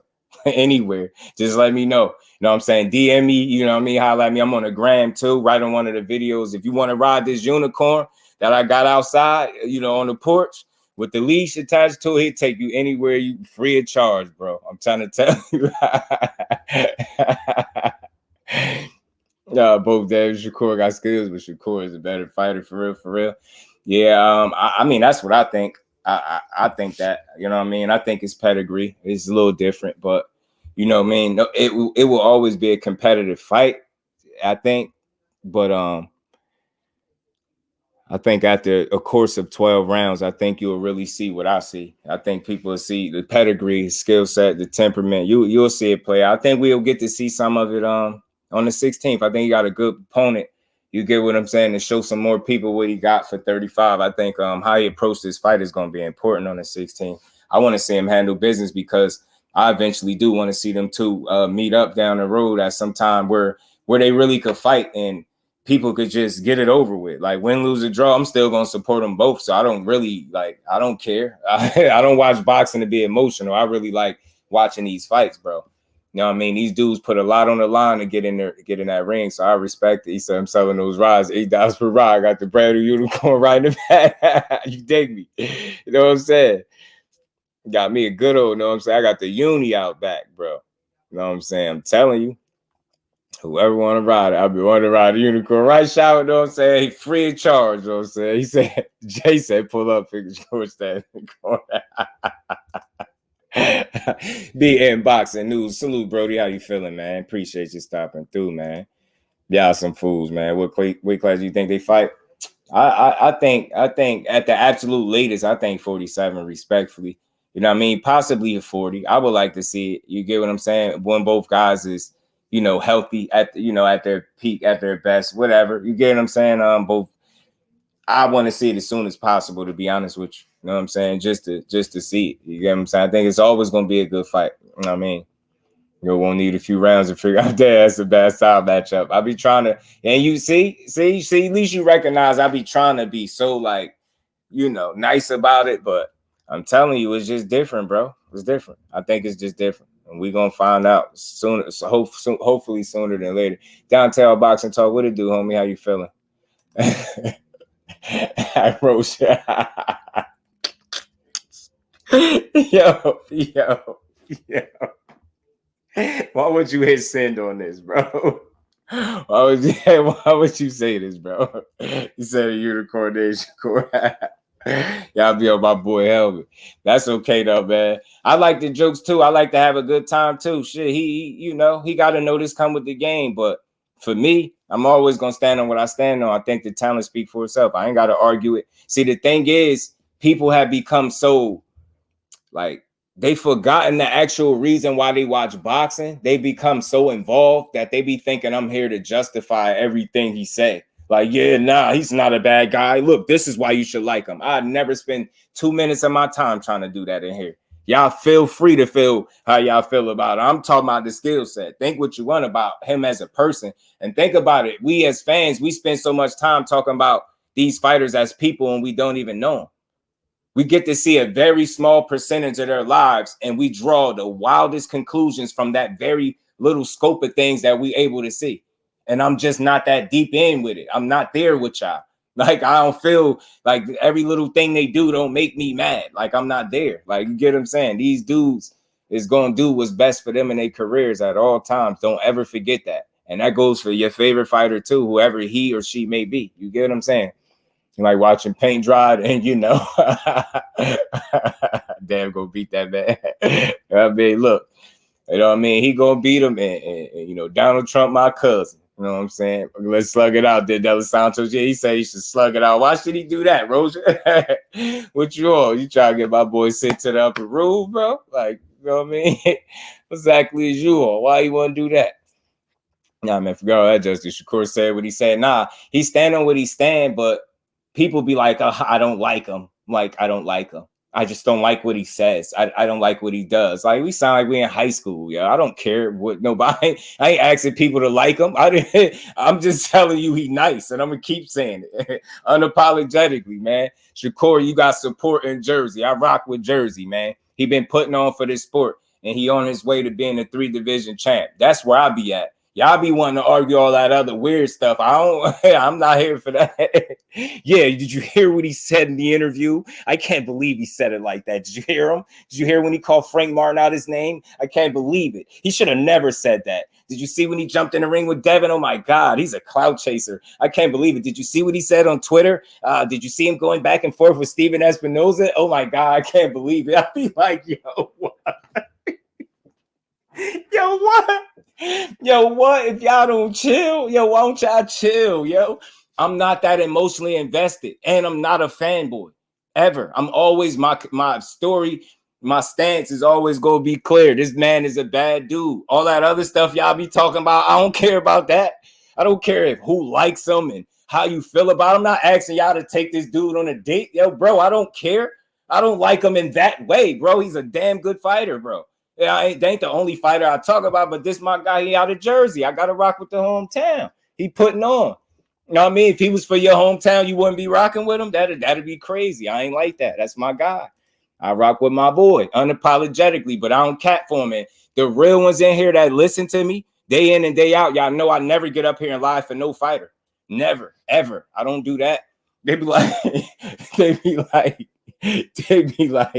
yeah, just do Shakur. His stock is dropping. You seen what he said on Twitter? I be like, yo, what? I be crying. It used to get on my nerves at first, but I started laughing. Facts, cause, and then that's what I want my audience, my supporters to understand. We all can feel how we feel. I'm not here to tell y'all how to feel about no fighter. That's not what I'm here to do. I'm here to tell y'all, break down this good boxing. They be like, nervous guy. Did you see him? The nerve. I can't believe he would get in the ring with Devin. Oh my God. Can't believe it. Did you see what he said on Twitter? I can't believe his stock is dropping. This is why they be like this. They be like, this is why nobody likes him now. That stuff be crazy, bro. Man, y'all be having me crying, bro. Y'all be having me crying, man. Word, man. He made him quit, yo. He made him quit, yo. Yo, I love y'all, man. For real, no take care, especially Salute to my cousin being a member, man. You know what I mean? You know what I mean? Yo, damn, man, they be having me crying, yo. I love it, yo. I'm trying to tell y'all, listen, everybody that's in here, can y'all smash the like button if y'all haven't? My goal is to make sure y'all enjoy boxing, not stress y'all out about it, bro. We not here to be stressing about what these fighters is saying. I don't care. I don't care about none of that. Did you hear what he said in the Cigar talk? Yeah, he really exposed himself there. Yeah, did you hear him capping the whole time? I'd be like, what? Yo, damn. I'd be crying, bro. And saying people share everything. Yeah, I swear, cuz that's why I be blown away. Like, yo, dude, these are some young men figuring it out, bro. They're not gonna be perfect. So I'm not gonna ever come here and talk like they gotta be. They ain't gonna be perfect with everything they say and do. You get what I'm saying? And I'm pretty sure he don't give a damn who like him. Like at this point, I just heard people get mad because I was giving Terrence Crawford credit. Like, yo, boxing is strange, bro. I don't hate the fighters, bro. I rock with the dudes. You know what I mean? You say he's still in the corner? Hold on, Joe. So what you know, Joe? I have you. What?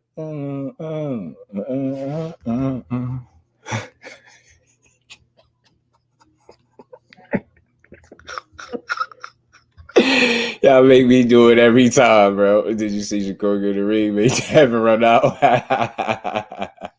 They be like, hey, Just, did you see him hating on him?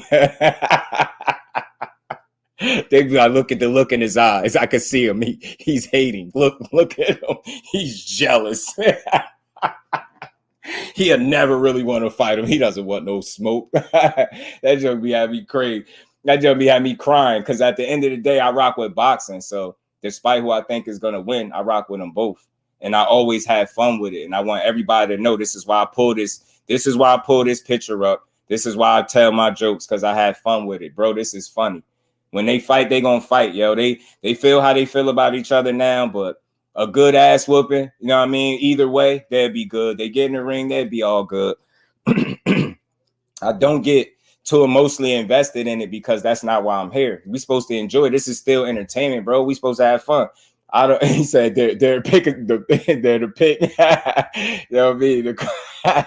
I had fun with this, bro. I'm supporting, you know, what is it? December 9th, right? December 9th and November 16th alike, bro. Both dates. You know what I'm saying? I had fun with this. People got to stop being so emotionally attached. I don't know none of these dudes personally. Know what I mean? A couple fighters I know, I don't speak on as much because some ain't even as active, but I don't know these dudes, so I'm going to always have fun with it, bro. We should be able to all come here and everybody tell everybody who they think is going to win a fight or what you think about something without a person notice, bro. I give everybody that come in this room, in this chat, the respect, right? I never tell nobody they wrong. I never disrespect people. You never see me do that. This is boxing. It's supposed to be entertaining, yo. You're not here to be, I'm not here to argue with y'all about what y'all feel and think. I'm here to hear what y'all feel and think. Like, I don't want to argue it. If you tell me, hey, look, hey, I don't think he want to fight him, I'm going to be like, all right, cool. I feel you, but this is what I think. You know, it's give and take, baby. You know what I'm saying? I be what's good, bro. Like that, but the divisions or something else. Yeah, man. Y'all know I love the sport, man. I had fun with these dudes, man. It's funny picture, bro. He wanted that smoke. He seen that hunger in his eye. He like, man, dad got that gold, man. I got to get them belts. Got to get it, man. Got to get it, man. A salute to him, man. He got a real fight coming up. He got a real fight December 9th, and I feel like Shakur got a real fight. I always tell y'all that, bro. These dudes they'll meet up when it's time. You know what I mean? And until then, like, I just look at the integrity of the sport different. I don't believe in putting duck jackets on real fighters. If business don't work itself out, then it don't work itself out. You get what I'm saying? I understand that. So, I mean, maybe they'll revisit it later, man. They bound to meet up. They see two young, successful dudes. They're constantly putting W's in the win column. You get what I'm saying? They'll eventually meet up if they just keep doing exactly what they're doing, which is winning, right? Staying relevant and being winning. And you got to think some of this stuff would be to keep people talking about them, promoting themselves. All of that stuff. You got to forget that this is a business and they only fight on the weekends. They do all of that training for one night of work. You get what I'm saying? They gotta. This is how they keep us entertained. The back and forth. That's why I urge people to look at it for what it is. People be mad at it, like I hate boxing and I'm not watching it. All they do is talk. No, that they only fight on the weekends, bro. They gotta give you something to get through to the next day. You get what I'm saying? So I think a little friendly. I don't like when it get personal, but I like friendly competition. I like when dudes is pressing each other. I like when guys is showing they want to fight each other. I like it. I like De Los Santos showing up in Newark. And the fact that he is the guy that Shakur Stevenson is fighting now. I like it. Because now you got that to go back on. If Edwin De Los Santos win, man, you know how I mean? People going to go crazy playing that Newark video when he called him out. What? It's fun for the sport, bro. I'm glad he fighting him. He fighting somebody that said he wanted to fight him back. Should be entertaining. I think De Los Santos about to learn that his levels in boxing, but that's what we here for, right? He got power in both hands. He can box. You get what I'm saying? He got some experience. He was an Olympian as well. He got some pedigree with him, right? You can't overlook him. He only lost once. It was a split decision loss. He's 16-1, 14 knockouts. The kid is punching. That's a real challenge. That's a real challenge. But you'll have somebody say, "Oh, he's not fighting nobody." But when a dude knocked out Rayo, it was he was this and he was that. It's like now that he getting in there with somebody that you know like that, you like, nah, he's not that good. Nah, he's solid, man. He getting in there with a good fighter, bro. I mean, he really wanted to go on that vacation. I'm gonna always think he really want to fight him, bro. I really do, because I believe he believes in his skill set. So despite what a fan to tell me or somebody that don't like him, notice the only people that got put up resistance to the stuff he's saying and doing is the people that don't like him. And they don't know him. So I take everything you saying with a grain of salt. You don't know these fighters to be typing in the chat. You don't like somebody like that, like personally. And y'all make an emphasis. I don't like him personally. You don't know him. You get him? You don't know him. Like I don't like him. Going to be Shakur versus Loma. I wish we could have seen that, man. D1. I was mad. They robbed us from that one. They were supposed to give us that. Like that. Salute, homie. Yeah, he said, Shakur, I'm in your house. He just sent another one to him today. He said something. I forgot. He said something. He told Shakur to get ready. Something he said, yo, De Los Santos is funny, bro. I like him. And he putting on, man. I like it, man. It's good entertainment for the sport, man. Salute the big dog Willie holding down the super chat, man. Haney coat, like kids who believe in the truth. Man, salute to my guy. And we ain't never got a box again. Well, right. well. I already been getting these bets, but now it's time for you to get your just do. We gonna have some fun with this, y'all. I ain't trying to stress y'all out. I want y'all to say what y'all think about these. This fun. This is fun. I don't take nothing personal. I'm not here to protect a fighter. Man, I wish I would sit up here and waste my time doing that. I just believe what I believe, though. Facts I like to be brought back to the old days, showing up in someone else's town, calling for the smoke, and it paid off on me. He got the fight, and it's fun. At least it does something for me that the money can't. I like that. You're a fool. What's that? What you talking about? Judah play what? What's that? Oh, you talking about the De Los Santos thing? I'm a man of this never been rooting for De Los Santos. I'm half Rican like Cora. That ain't wrong, ain't it? Hey, all things, man. I got it in me too, bro. I got it in the blood too, bro. But you know, we ain't gonna tell nobody that, because next they gonna be saying we ain't who we are. You know what I'm saying? You could go for De Los Santos. It's fun. It make it fun. Like, listen, he a live dog, yo. He a live dog. But again, I think his levels, I think his IQ gonna be a difference. I think the ring generalship, range control, things like that, I think gonna be problematic. Once he start to realize that he's in there with a guy that is not that easy to hit, I think he'll start to second guess some things in there, and you'll find him either overexerting himself or keeping his hands in his pockets too much. He could pick his poison. I think if he goes on the offense, he gets too aggressive with Shakur, I think he inevitably gets picked apart. You get what I'm saying? I think if he sit there and wait for Shakur to be first, I think he get picked apart. Either way, I see him getting picked apart.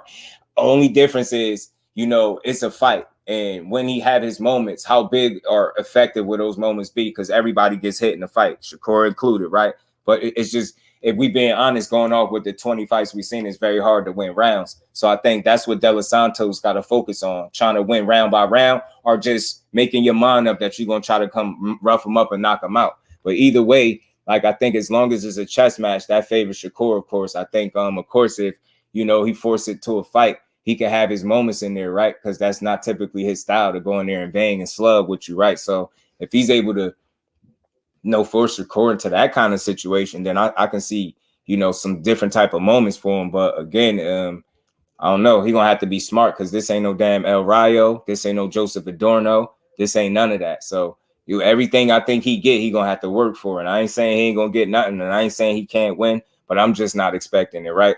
I see levels, I see talent. You get what I'm saying? It's just being different, bro. And I feel like this pedigree is gonna be a lot. I think he's gonna be a step or two ahead of this kid the whole night.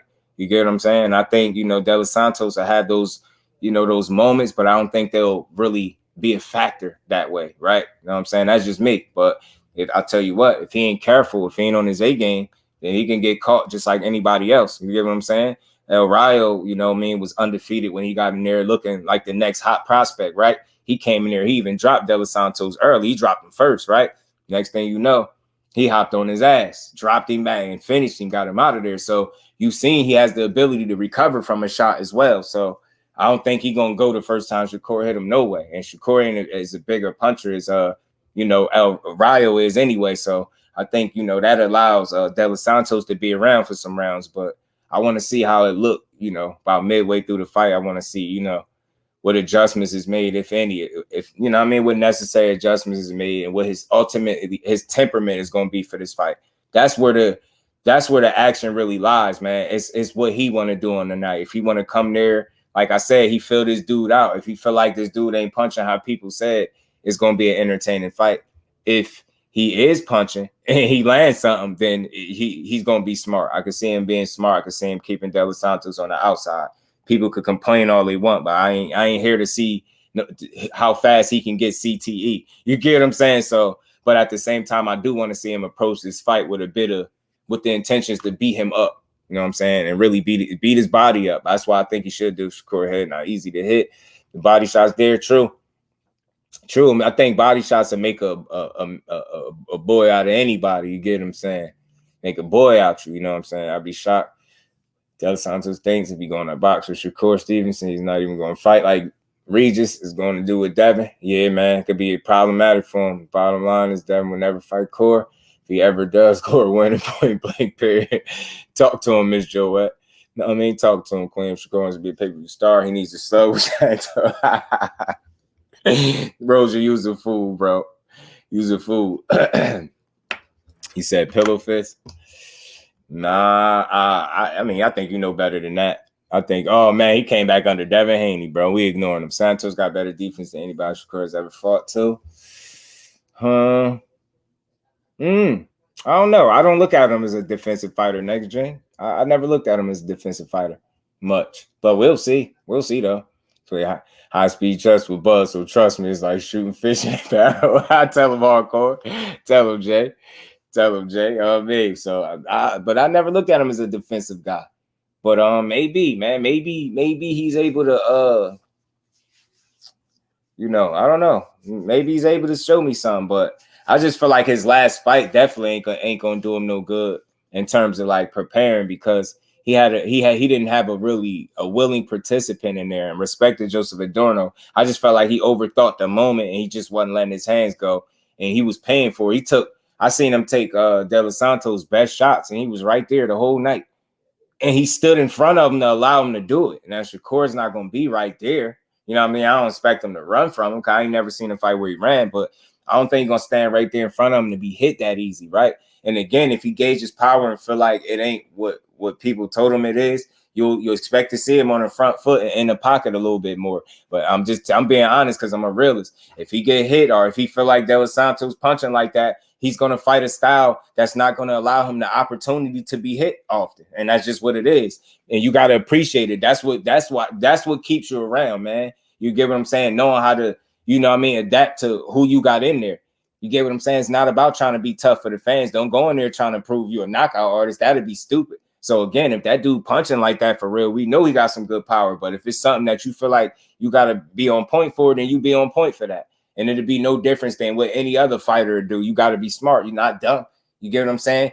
You done seen You done seen the hardest punchers approach fights a certain way if they feel like a guy can punch as well. Just because a guy got, you know what I mean, got punching power, don't mean you go in there and be reckless, right? Just because you got skill, you know, over this guy, don't mean you go in there and be stupid and allow him to get opportunities to knock you out. Like, you ain't there for that. You know what I'm saying?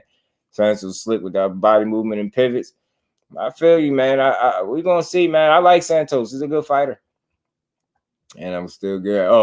Oh man, talk to him, Shakur. You know what I mean? Anytime they go on that bang, get him. His defense shaky and we're gonna KO him out, man. This boy just talking now. Well, we'll see though, man. We'll see. Gonna be a fun fight though. Gonna be a fun fight. I can't wait to see it, man. You dig? Let me see what else. Real with y'all. Let me see. I'm half Puerto Rican. This is the end like of this. Like you just said, my father. Salute to the fam. Y'all smashed Puerto that Rican, like that for your boy if y'all had. I didn't know him. Like when I came up through my life, I didn't know him, or I really started to so it's a weird get to know him when I was like, I want to say 17 years old. So I really didn't really know that side. I ain't know nothing about it. I met him when I was like 12, but it was like a quick little meet, and I think at the time he was on the run. So he was on the run, and he had like his own shit going on. So I really ain't get time. I really ain't get that time with him. And then when I started to get that time, he had died. So dude must be from casual corners, right, Jay? But I am Puerto Rican, so it is in my blood. Look. They mad. This is how you know the boxing community weird. Since when do they get mad because a guy telling you what he makes with? They be like, he don't even represent us black people no more. Did you hear him? He said he denounced us. I'll be like, what? What is wrong with y'all people? Y'all so weird to me. So weird. There's no adjustment Dos Santos could make that will put him on Shakur's level. Nope. I agree, Kyles. I think he's gonna get pieced up. I think he might have his moments, but I think they'll be very they'll be held to a minimum. You know what I'm saying? I don't think Shakur coming in here to make a ton of mistakes with this dude. I think he coming in here, and I hope, temperament-wise, he's coming to make a statement, because that's what I want to see, right? We all know people expect the outboxing, right? But they don't expect you to beat them up, right? It's kind of like Yoshino. They expected you to outbox him and go 12 rounds, right? But instead you went 6 and knocked him out and beat him up pretty good. Right. So the thing is with Santos, I think that'll be somewhat of an element of surprise for Shakur. You come in there and not only dominate him, but beat his ass. You get what I'm saying? Beat him up pretty good. Like put some hands and feet on him, if you will. You get what I'm saying? So that's what I want to say. I kind of want to see a statement, bro. A year ago, I got a root. Look, man, I think things change, man. I think this is the entertainment industry does that, man. And you always got to think it's crazy, right? On one end, people will say it's no friends in boxing, but they'll keep hollering out that Shakur and Devin is friends. So it's like, which one is it? It's crazy how they'll say it's no friends in boxing, or then again they was friends in this, but then they want Shakur to fight Keyshawn Davis. So it's like they don't know what they want to say. They don't know what they want to see. Remo, what it do, homie? When you meet a trainer, you got to learn to manipulate interviews in his favor and spin from questions that don't favor him. You know what, though? I get that, Remo, but I don't even, I say what, you know what I say? Just keep going the way you going, bro, because certain stuff, bro, it just allows you to see things for what it is, and I think you, at least in that way, like you don't have nobody trying to position you to look like to be in a better position all the time. Sometimes you just, it ain't gonna look good for you, right? Perception-wise. So I think it's cool to see the lumps and the bumps for me, like, some of the things he need to learn. Like, you get what I'm saying? Because I feel like, cool, it's something authentic about that, right? It's something about, a guy being trained to say the right stuff. It's something very unoriginal and non-authentic about that approach. So I like to see people sometimes answer questions that might be a little awkward for them. I don't care, because I don't want nothing. You get what I'm saying? I want to hear all of it. I don't want to hear you just in situations where you look good just because I rock with you, right?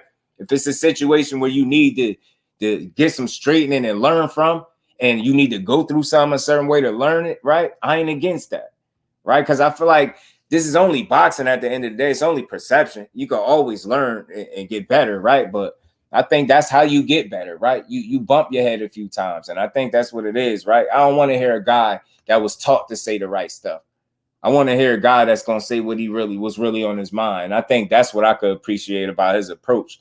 And I think with that, it's not always going to be rubbing people the right way, right? I think sometimes you're just going to rub people the wrong way, but it's life, right? You know what I mean? You got to learn, though. You stupid. All things. Damn, you want to see him Bambi League, my boy? This Devin Slipper away, but it's time coming, and I'm going to show y'all. Fans will eat it up.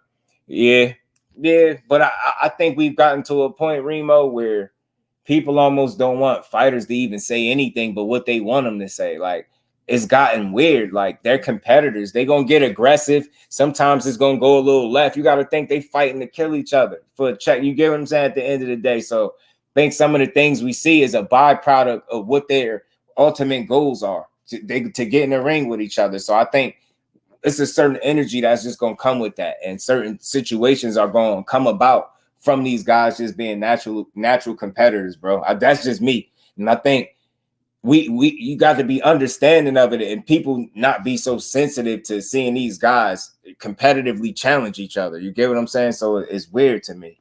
It's weird. It's weird. It's weird. Insightful inhabitants influence. He say he admitted to the publicity stunts. Have at it, bro. Like, I'm not here to argue that. I'm a different dude, bro.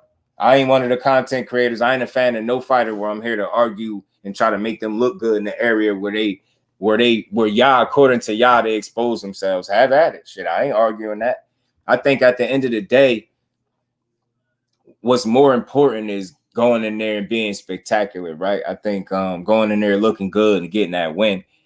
Again, I'm gonna always say this. You know, this is good entertainment, but I don't get so emotionally attached that I focus on everything but the boxing. Like, getting exposed to me would be going in there against De Los Santos, getting picked apart. That would be getting exposed, right? That would be like how people publicly perceive a fighter to me. Like, I have no argument there. I don't care. Like, you get what I'm saying? I'm never going to be here to tell you, yo, you should like this fighter. Like, you know, that's not what I'm here to do. You know what I mean? Try to convince y'all to like him. Like, what? I don't work for him. You know what I'm saying? That's been a few times somebody needed to take your phone away. Actually, quite a few. Take that forward. Take the forward. Take the forward. But that's where I'm at with it. The art of clinch. Haney is a great fighter. Man, true indeed, bro. True indeed, the art of clinch. True indeed, man. True indeed, man. You know what I mean? True indeed. But you got great fighters, and then I think they're special, right? That's great, and then I think they're special. And let's see when the cream rises to the top and the dust settles. Let's see who prove themselves to be a special caliber fighter. I think they all certain level of great in their own right, though. You get what I'm saying? Bud too, Lord. It's just funny to hear after all the shit he did to. Oh man, nah. But look, I don't know, man. I rock with boxing, man. So, you know, I look at it different when it comes to that fight. That's all. Says Shakur get picked apart. He gonna have to do a lot of picking, bro.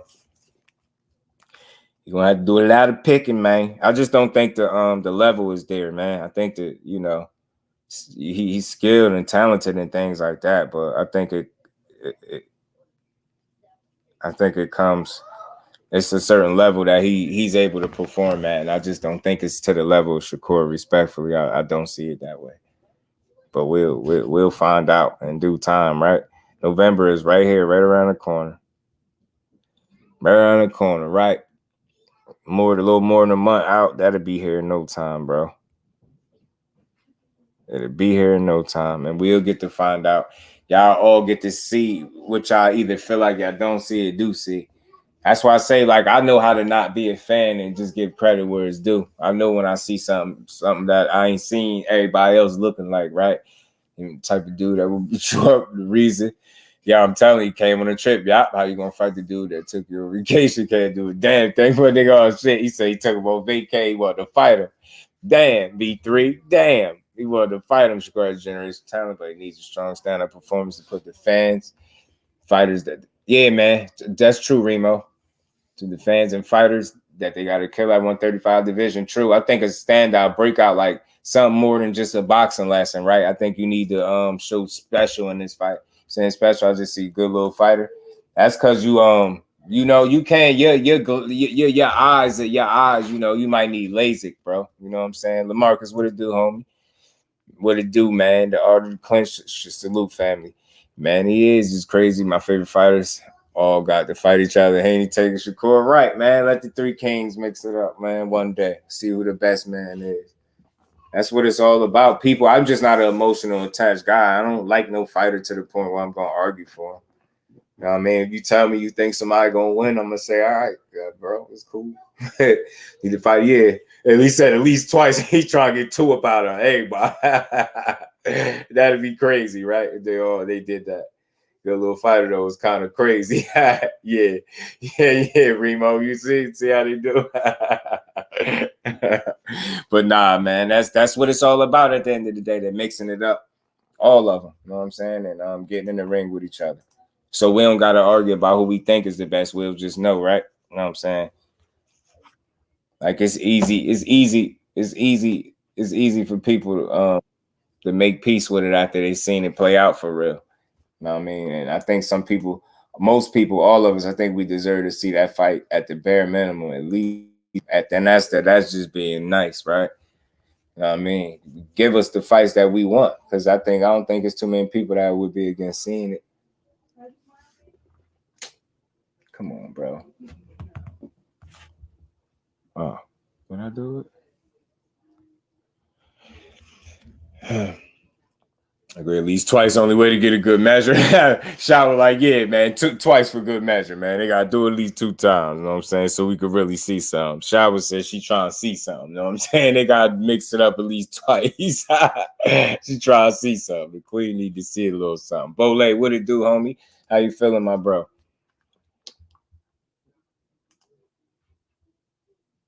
But yeah, man, he said some good things.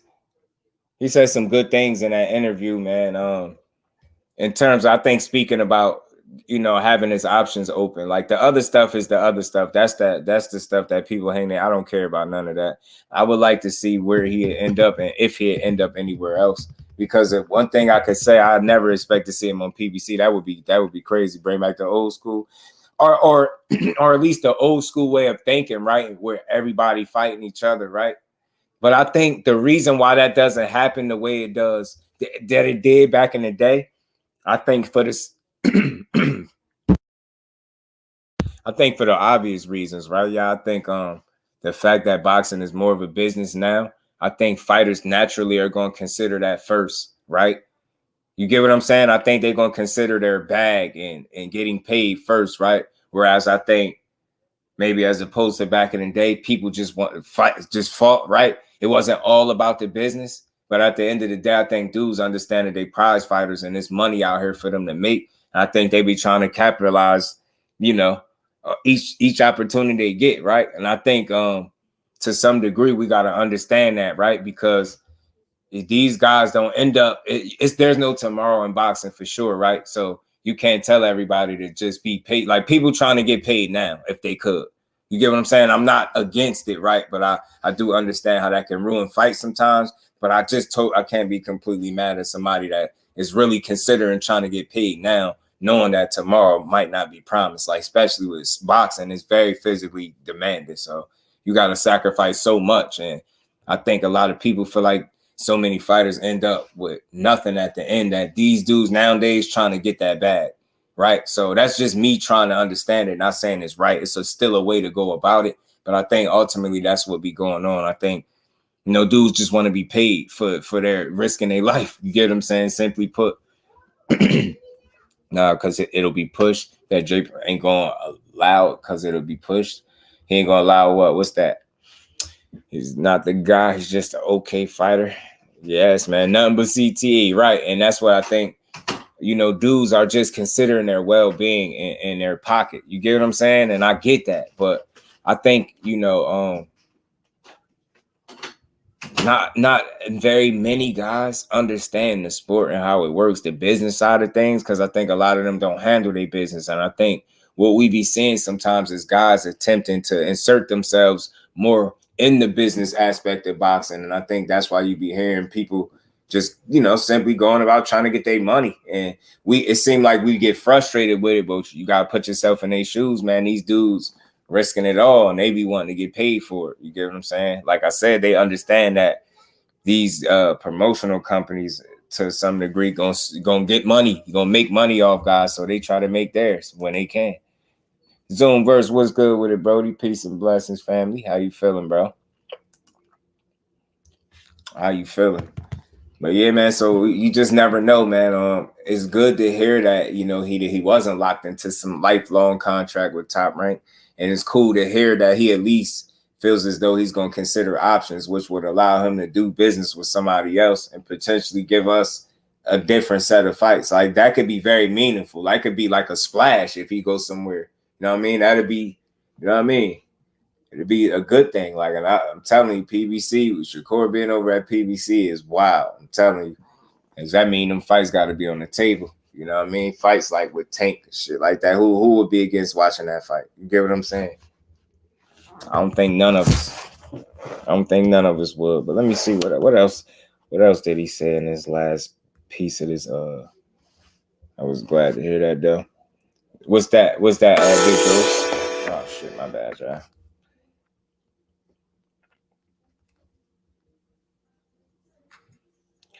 And man, good thing for Bomac being home, man, having a suspended sentence and being able to get himself up out of that situation, man, because that was weak.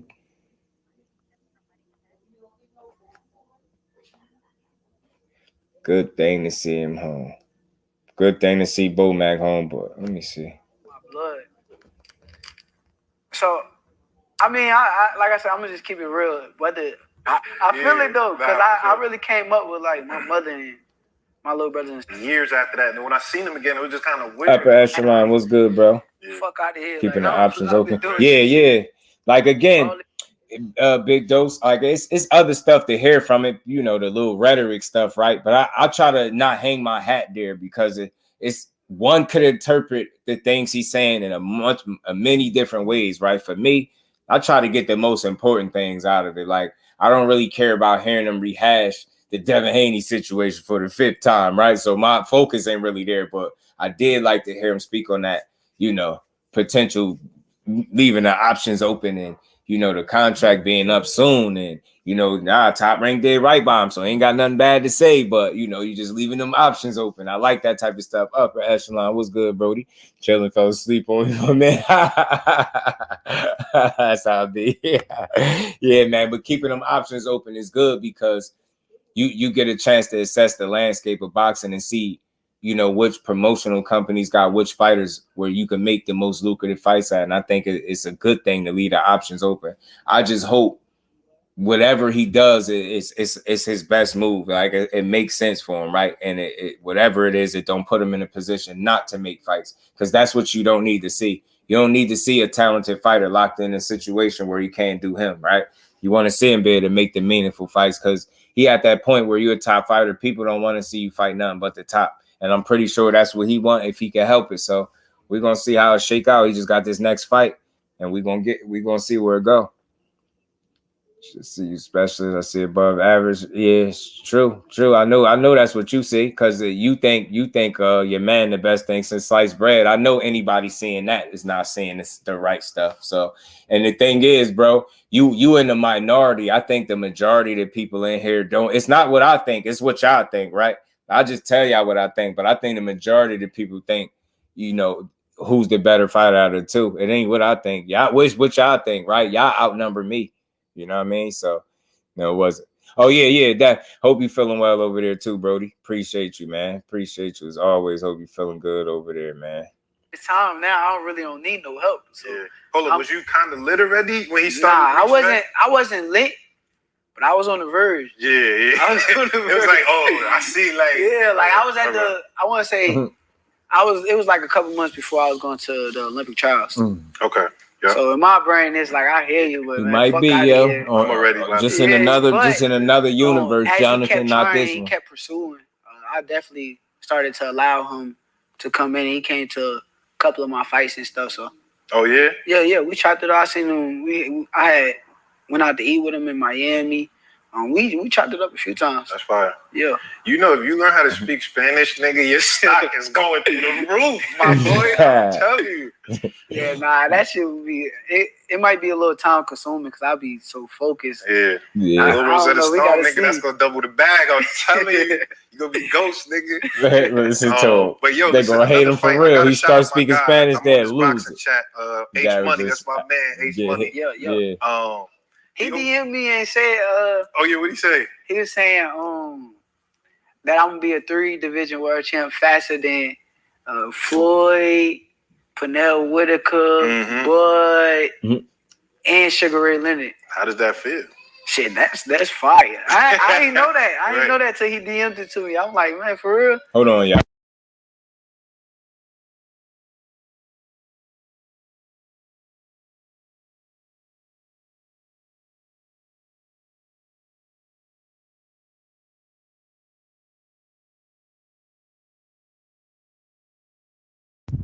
My bad. Being that I'm breaking records already, and I didn't even know that I was doing it. Yeah. Nah, H Money, I got shout out H Money. He's a big Shakur fan. He always holds you down in the chat. You know, like his big thing. He said he want to see you versus Tio. He like nobody talking about that. That's the fight. What you think about that matchup? I think it is interesting. I haven't really heard anybody talk about that as far as like being something that's viable. 2 different weight classes. Tio. What you think about a matchup like that? I love that, bro. I love that upper. The minute I started thinking Shakur and Morataya is when he stopped Nakatila, like you saying, in 2 rounds, bro. I was like, damn, that'll be a good ass fight. It'll be a good selling point, a common opponent. Shakur went the distance with Nakatila. People felt like that was his worst performance, right? You get what I'm saying? He go out there, knock him out in 2 rounds. I think that one sell itself right there. That little backstory. I think people will love that. You know what I mean? I'm the type of supporter. I want to see you in there with the best fighters. Like, I want to really see how good you are. And the only way we can see that is you in there with these guys that we know are dangerous and can fight. The thing about Morataya, he got a real good boxing IQ, man. Got a real good boxing IQ with power. You get what I'm saying? Smart kid. He's confident. You get what I'm saying? I like him, man. I love to see that. My thing is, would they be willing to mix them 2 up? But something tells me, like, long as Shakur handled business in November, if Navarrete beat Conceição, that's a common opponent right there, especially if he stop him. I could see them setting that up. Even Shakur feel like they building it up, but I could see it. I wouldn't mind that fight either because it's somebody that people, think highly of, man. He got a lot of wins, not a lot of knockouts. Dude got 1 loss. He been kicking ass ever since. I just want to see the most, most entertaining fights with the best dudes out there. It's crazy because 2 or 3 weeks ago, I was just me and Tio was in the DMs, and that was what came up. Basically, I told him like, shit, one day we gonna fight. But it was like a regular conversation because I'm cool with Tio. Yeah. So it's like a regular convo. But I did say at the end of the conversation, like, we gonna fight one day. You always read it at the end, like, nigga, what's up? Yeah, I told him we gonna fight one day. He's like, iffy in boxing. Yeah. Facts. Nah, he coming it's up. Interesting though because Tio, I think I remember when I think the Devin stuff and the Frank stuff, he was like, yo, the only 2 real boxers out right now is like me and Shakur. So I was like, y'all niggas gotta, you know what I'm saying? I definitely y'all niggas got to get it on. That's because like we came up. Tio was another person. Like when I came up, it was me, him, Boots, and we dominated the tournaments. And Tio was doing this thing in a tournament, but he seen me, like he seen me raw, like he seen me since a youngin', and I seen him too, and he knew I was the truth. I knew he was the truth. We just was never at the same weight class. Right. We was always one weight class apart. Yeah. Shit. Now we need that. That's if you beat Tio, you Puerto Rican for real. After that, nigga. That's after that, nigga. Ain't no if. I'm beating everybody though. That'd be crazy. Yo, I wanted to. Another thing I had. Yeah, he gonna come up, yo. Yeah, I was reading it. I don't know if you caught this in the beginning. Shakur said he thought that's why they put him on the card too, because they was building it up. But he already been speaking about it. I've been hearing him talk about it for a little while too. I kind of that's why I think they put him on the card and put him on there with Conceição, common opponent, kind of measuring stick. And some people feel like Navarrete should be up at 35 anyway. I already read an article where he said he expressed the interest in going up to 35 and fighting Shakur too. So I know it's a guy coming up, but you're still a respectable guy in the sport. And I feel like going up is part of boxing, right? It's just, it depends on how it happened. You get what I'm saying? How everything unfold. But I ain't against seeing none of these fights. I love to see it, but they definitely, yeah, he said he willing to come up to 35. Yo, I wanted to. Another yeah, thing he I got the height, you, size. the He awkward too, man. People always, yeah, I've seen a couple beat people Valdez talking up. about. They say, He why beat you don't Valdez take the nickname Sugar Shakur Stevenson? They always say, cause you know Sugar's a legendary boxing name. Nah, don't take that name. We in the new generation. So you ain't with it? We in the new generation. I mean, you gotta realize, like, Sugar just sounded a little funny in our generation. Yeah, like, yeah, I fuck with, it's like, yeah, I get it. I fuck with Sugar Ray Leonard. I fuck with Sugar Ray Robinson. Sugar Shane Mosley. Yeah. I fuck with all of them. Any nigga got Sugar's great. I get it. Fire. Though. It's kind of like yeah, don't worry. Sure. So y'all hear that BVO? Where you at, bro? Well, I'm saying all that Sugar Shakur stuff, man, that's weak. He don't like it, bro. Stop calling him that. I'm never calling him that. I'm never calling him that, bro. Especially after he just said, yeah, man, I told y'all. Know what I mean? Sugar Shakur. I'm like, nah, bro. It's too many people done had that. 3 division, 5 fights. Yeah, Navarrete, he been on one, bro. I ain't saying he would win, but Casey has the Tuesday. I point Navarrete. Hey, man, I'm telling you, his temperament, his last fight, he was on timing, cause he was trying to. I think it was like a clash of heads and it ended the fight, but he was coming to win that fight for sure, bro. He was coming. But he ducked Devin. Yeah, man. Y'all think everybody ducked him, yo. Y'all really think everybody ducked. That's the crazy part. Y'all really say everybody ducked him. But in our era, I'm not accepting the name. Yeah, that should be funny as hell. I'm like, nah, he ducked. But you get where it's coming from, though, right? Like, nice niggas, his name Sugar. Now, I get where it's coming from. I respect whoever came up with the name. Yeah. And I don't got nothing bad to say. I'm just not accepting it. You ever thought of one, or it's just like you just rocking your name? I had heard he went to fight somebody else first. He was interested in somebody else. I know you thought of one, nigga. Not a duck, just like he's in another direction. He say real name, no gimmicks. Real name, no gimmicks. Facts, like his real name, no gimmicks. Like ain't nothing even like. I mean, as I came up when I was younger. Like my family, like a lot of my family know me by Bam. Something call him something. Smoke something. We need middle names. Call him Smoke Stevenson. Free Smoke. I used to walk around. I used to hit people. So that's like my nickname as far as my family. But like as far as Wilder to the world, shit, real name no gimmick. Real name no gimmick. I feel that. I hear that. Well, of course, we gotta talk about Tank. I remember me and you, we was next to each other in Tank versus Rolly. At the Barclays, we was in the little section. He was. We watched the fight together at Tank Rolly. And I remember, because, the first few rounds, Tank, I feel like he always let the first few rounds go by. He might lose a couple rounds. And Tank don't box to win rounds. He boxed to hurt you and knock you out. The fight was over, and I looked at you, and I said, so what you think? And you looked at me and said, I know I could beat him. Nigga, looked at me in my eyes and said, I know I can beat him. And I was like, damn. Shot fired. Rome was good, my bro. You knew it was something November 16th. I always wanted to ask you it's a good card, too. The whole card, it was the like sniper would be good, right? Whatever it was, I don't know what That's a cool one, too, Kyle. What is it that make you, obviously, you're going to feel like you could beat anybody. That go without saying. But it seemed like you saw something that made you feel like that. These my nicknames: Apex Predator, Apex God. At the end of the day, right, when it comes down to it, he a special talent. I'm a special talent. He was blessed with the things that he was blessed with. Amazing power, amazing talent. I'm blessed with amazing skills, amazing instincts. Yeah, I think he got real good instincts in the ring too, bro. He got really good reflexes, but so do Tank. Tank like a cat in the ring for real. He's put here for boxing. He really is, bro. He really a true athlete. I think that's what makes Tank dangerous, bro. He like a cat, man. I'm gonna be the person and he can strike, and you can punch that harder with that much speed. That's a goal of yours, for sure. With like IQ, I say, he the top dog. He got the top spot. I don't take nothing away from Tank. He's a hell of a fighter, but I want to come take what's his. I want his spot. But do you see stuff that you feel gotta like be careful, Shakur? Don't say that. They're gonna say you hate and you jealous. Like you can't say that. You want his spot, even though that's what y'all in it for. Don't say that out loud. You gotta realize when we're across from each other, he gotta worry about me too. It ain't just no like, Oh, I gotta worry about his power. He gotta worry about Shakur.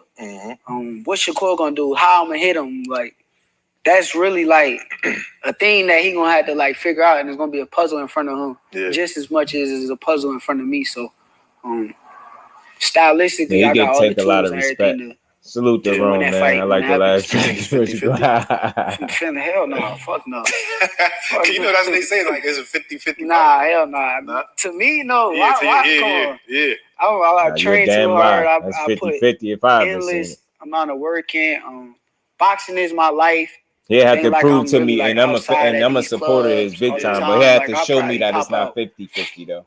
He had to show me. And when I do, I'm not drinking, it's not 50-50. I'm gonna say it's 50-50. Next day I'm in the gym. Right. I don't think I'll be sad either way it go. Nah, hell nah. I don't ain't think got that so. in the back of my brain, no 50-50 shit. Yeah. But ain't shit 50-50. I'm going in that bitch 100%. Yeah. I feel I can win, and somebody gonna have to show me otherwise that I can't. Do you feel like you would get on that? Now that I'm not mad at that, because I feel like all fighters would say what he'd say, right? I think all fighters now, this is how you know the difference between supporters and super fans. Super fans gonna agree, yeah, you're right, yo, it ain't no 50. Nah, it's 50-50, bro. It is. When you got somebody with a nuclear, a detonator in both gloves, bro, nah. That alone changes things by itself. You get what I'm saying? But I get what he's saying. That's why I believe he can be great. I think that's what the way the great ones think too. I think everybody feels that way, right? Why would you just it's 50? You supposed to think, nah, I can go in there and dominate or beat anybody. You supposed to feel like that, but I'm all with me being the realist. Nah, I would be wild to say it's less than 50-50. Nah, bro, it's 50-50. Now, I mean, now I get where he's coming from. He the fighter. He can say that. He can back it up. But I feel like I would be being, disingenuous to either guy if I said it was less than 50-50, right? You know what I mean? I do see ways that both guys can win. You get what I'm saying? People, again, it's not just tank. It's not power. It's just not power. It's talent, bro. It's IQ. You know what I'm saying? It's him being a complete athlete in there. It's just about how he get his business done. Like, ain't nothing easy about going in there beating up no Tank Davis, bro. Ain't nothing no less than no 50-50. Like, that's a real 50-50 fight. But I get why he's saying it, and you got to listen to him. He said, no, I'm going in there 100%. I feel like I'm going to win, and you're going to have to show me otherwise. I feel like that's how you're supposed to feel. You're supposed to feel that way. You know what I mean? Point of boxing, the top of the game, still wants to be great, right? Alden, you get what I'm saying? And that's how you got to do it, fighting guys like Tank, man. I'll say, yeah, me too, Kyle. It's 50-50, bro. Don't stop De Los Santos. I've been watching his progression. His power grows each division. Hey, man, I seen it a little bit for the last fight, Upper. I'm with you. So I want to see how his power going to go, fair against a guy that's looked at as a higher caliber of opponent, right? Than Yoshino, obviously. So I want to see how he approaches business. Fighter ain't thinking like that. He in the wrong business. You get what I'm saying? But when you personally don't like a guy, you'll be mad that he said that. Like, he's supposed to say that. All fighters are supposed to say that. You know what I mean? But some guys will say, it's a 50-50 fight on paper. You know what I mean? K-Rod was good with it, bro. The champion feels invincible. Once they lose that invincibility and become less lethal. That's why undefeated fighters so dangerous. Yeah, they be feeling like they can beat anybody. That's the guy to have. Yeah, you gotta believe in yourself. That's another reason why I believe that what makes any fighter good, right? The true belief in themselves that they can get the job done despite whoever you put them in there with. I think that's how he look at himself, and that's how all fighters look at themselves, man. Because if you don't think you could beat any and everybody, yeah, you probably are in the wrong business. So it's interesting, but this is about over, y'all. And somebody might have to show me otherwise that I can't. Do you feel like you would get on that Shakur timing with him too? Like how you say you be calling out niggas? Because I feel like now it's been like, I think you playing it right, or I don't want to say playing it right like you playing something, but I think when you talk about him, it's always like from the standpoint, like you said, like he's the A side, so he got to offer and whatever the case is. But sometimes you come in niggas hot sometimes. Like, is there a point in time where that could get like that? That's just me being real about the situation. You can't mix how I'm gonna go at him. Yeah. When the time comes, like it's two different things. Right. Me being realistic about the situation is what it is. He's the big dog, he's the superstar. So you gotta pay him his respect. Whenever I get the call, I will be ready. But my energy ain't gonna switch for nobody. So Yeah. whenever we lock in, then that's what it is. Shit, same energy for everybody. I can't wait for that Kill or fight. be killed. I can't wait for that fight because that. And Shakur beat Tank and make it look easy. I would never stop talking shit. I promise. Yeah, that'd be crazy. That'd be impressive. Shakur doesn't deserve 50-50. He isn't marketable. Shit, boy. I don't know what you've been listening to the last few minutes, K-Rob, but that's a totally different conversation. But since you added that, I must say this, all due respect, and this go to everybody. I don't think nobody at home gets to decide what a fighter is worth. To get punched in his face, that's just me, myself included. Like, right, what I can't tell him what he deserved, right? You get what you negotiate, right? Like they say it all the time, you don't get what you deserve, you get what you negotiate. So that's number one. And one could argue, you know, that a lot of these fighters get paydays that they don't deserve, right? But being that we're in favor of guys getting their money, we don't say that. You think Canelo Alvarez deserved $50 million to beat up a junior middleweight the other Saturday? You get what I'm saying? You think he deserved that? So again, boxing ain't really about what people deserve. We see that all the time, right? If it was about what people deserve, Benavidez would have been got a shot at Canelo before Jermell Charlo. And then as far as he's not marketable, I don't know what you're basing that off. I think you just, I don't know where you're getting that from. I don't know if you really looked up numbers and seen that he's not marketable, but people have to make it make sense. He don't have a pay-per-view sales history to go off, right? So that's one thing. You can't go off that because there's none, right? He hasn't been on pay-per-view. So there's that. Is he a pay-per-view star? No. Is he marketable? I mean, you look at the last 3 fights and the ticket sales from that says he obviously put asses in seats.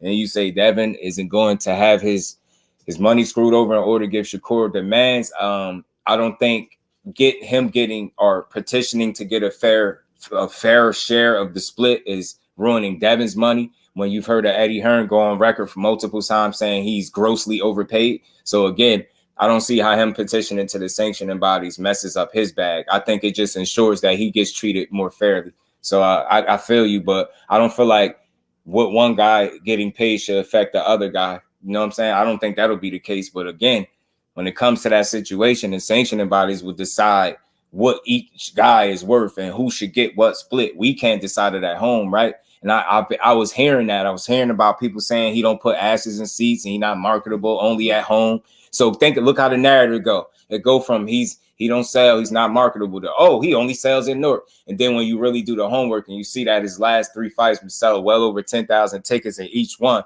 and damn, they're pretty much sellouts. I don't see what we're going off to say he's not marketable. You get what I'm saying? Like the proof has to be there. And when I found out about boxing, is people will just repeat what other people are saying with no factual evidence to back it. Like I'm not in the business of boxing to decide who's marketable or not. I know a lot of content creators won't say that, but that's the facts. Like unless you're in that business, like I don't know how you can determine that based off what. And again, if you're going to base off the numbers, if you'd have read the letter that his team wrote to the sanctioning bodies, you'll see that he actually put asses in the seats, and much more than what you would think. And if you look at other guys, that's his counterpart with all the belts, and you see that guy struggle to sell 3,000 tickets, and this guy's selling well over 10,000, look at the gap. And when you tell somebody they're not marketable, I just don't know what we go off, right? A guy fighting on free TV, think about how many people got ESPN, and you've been fighting on that platform since you've been a pro. You get what I'm saying? Since your first fight out. So I don't know. You get what I'm saying? I think his numbers say otherwise. I think people get it confused.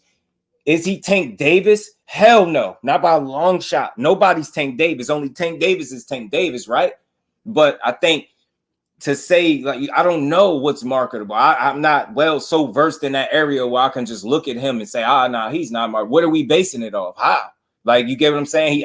He don't. What I'm saying is, I'm not here to say what type of draw he is, right? I'm not here to say that. But when I did my research, because I had to do research because people kept saying that. And I'm like, what are they basing that off? And I come to realize people are basing it off how they feel about him. Because when you go do the homework, it's very like it's opposite as to what people be saying. So when I hear somebody doesn't sell and they're not marketable, I look at pay-per-view. All right, it's easy to see that he's never been on pay-per-view. So I'm like, what are we basing it off? Because how many guys are not pay-per-view stars? Like we don't have a ton of pay-per-view stars in the sport, because that should show you how hard that is to do that. So what's the standard when we talk about what's marketable and what's not? That's my only thing. And I think guys get bad reps because people don't do their homework. They just hear rhetoric spit by people that they respect or people that they believe. Instead of doing their own homework, they'll spew some stuff like, he doesn't sell. And you know what I mean? When you really look at the numbers say otherwise. You get what I'm saying? His ticket sales say otherwise. You get what I'm saying? The tickets say otherwise. I'm just saying, like, I really go off the shit that's there. I've learned, you know, I'm telling y'all, and I urge everybody that's still in here rocking with me. Salute to everybody. Y'all smash the like button. I don't take nobody. Don't even take me at my word. Like how I'm saying his last 3 fights, he sold over 10,000. Please go look. Anybody in here, please go look it up so you'll know that I'm not just a dude that be yelling stuff, and you will see it. Like, so when I see that, that's not easy to do, and I see it done consistently. And then, you know, I understand it's free TV, right? So you gauge it a little bit different. And I see the viewership, and I'm like, I hear some people say the viewership is not good, but I don't hear the company complaining about his viewership. I think he do okay, right? It's very hard to be that pay-per-view attraction, bro. That's not easy to do. To capture the imaginations of the diehards and the casual, that people genuinely show up to see you win or lose. That's hard, man. Everybody can't do that. But I think our fighters do a little better than we think they do, right? And that's all fighters. That's not just him. You get what I'm saying? Based on I'm telling yo, Kaz, when I went and looked it up, I only looked it up because I kept hearing people saying, I'm like, is that true? Because I want to know it. And then when I looked it up, I'm like, what? And then you look up people, other numbers for their fights. You got dude like, man, I don't even want to be saying, I don't like these conversations, but you got certain guys struggling to sell 2,500 tickets, bro. As opposed to, and people will eat it up and tell you that guy sells tickets. I've heard it. In fact, you'll look it up and see that he struggles, right? We just seen a guy turn down the bag that struggled to sell tickets. We just seen it. We seen it. Cambosa's fight was bought by the government, and Loma helped. And besides those fights, Shakur doubled Devin's output in sales. Boom, boom, boom. Just look it up. I ain't got to take our word for it. Please look it up. I'm no way in shape or form trying to compare, but I like accurate information. And if I seen that was accurate, I'd be like, yo, you 100% right. I looked it up. The numbers say, yo, he struggles to sell tickets when you get him. That's just not the case. I'm not here to say he's a big draw, though, right? I want to be very clear, but he said he do okay, yo. People come to see him fight. You know what I mean? He wouldn't be on TV in the first place. Canelo fans hate me because I kicked their ass with facts and stats. Talk to him, Ron. How many fans do you think would show up for Haney versus Prograis? Man, I for me, Bole, I hope it do even better than his first pay-per-view, because it would be an indication that more people are being like interested in watching him fight, and that's what I want to see for him. You know, I'm hopeful, man. Maybe he do 100,000 more than the last time or more, right? Let's shoot. What did he do? 150 with Loma. Let's say he do 250 with Regis. That's an improvement from the first one. I just want to see it. I want to see it. You get what I'm saying? T.O. Zesty can't sell 5K tickets. That's another one. Just look it up, y'all. Say them names, Mike Tyson, boy. Frank Martin, you know it. 6'5" told him to fight Frank Martin. He would have got more than Devin and Lobo on pay-per-view. True. It's true. He said Shakur versus Kinsey. I did over 1 million viewers. That's a lot. Yeah, his last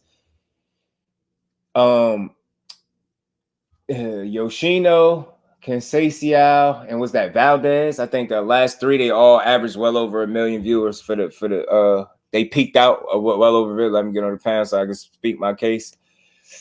K-Rod, I don't know, man. You got to just I mean, you still could type it, because I ain't really expect to drop the link. They cool into TL say Shakur got on. Oh, yeah, right.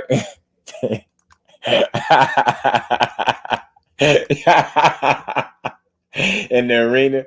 Oh, you mean how many it is sell? How many? I mean, Bole, do you know exactly the spot where they fighting at? How many like seats it hold or something? I hope it do great. I swear I do. I really do. I hope it do great. Yeah, there's his own subscription to buy the pay-per-view. Oh, do you have to get nah? To my knowledge, no, you don't. You don't have to do it. I don't believe so. I think you can just order the pay-per-view. Now, the time I got the pay-per-view, I obviously had the subscription, but I think you could do it. Speak my case instead of typing in chat, I was playing what I wanted to say better. I get you, K-Rod, man, but I don't know. I mean, I got you. I just think that's kind of like that was kind of left field. I wasn't even like discussing that. So I kind of responded to it's kind of over with. Like, it ain't really no case to state. Like, you still typing. You could have said something, refuted something I said. Like, I don't know. Like, it's just a dead end argument because I don't care if people think at home that a guy is marketable if I know what I know. Like, get what I'm saying? That's just what you think. I don't have no argument there. That's what you think. It's cool.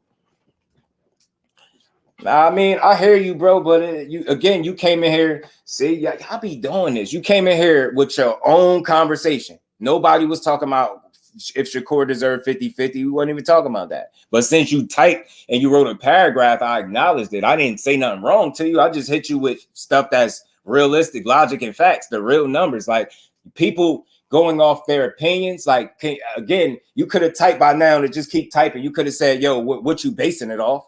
I don't want to drop the link just so you could come up here and have a conversation that you could have had in the chat. I don't know. I hate them conversations. Like, he's not marketable because I said so. Based off what? Your personal feelings? Listen, I looked at the numbers. I expect to hear, well, his numbers showed me this. And nah, he was going to come up here and say a bunch of stuff that you think. So again, I backed it up with the numbers, and I urge and challenge anybody to go look it up and see if I'm lying.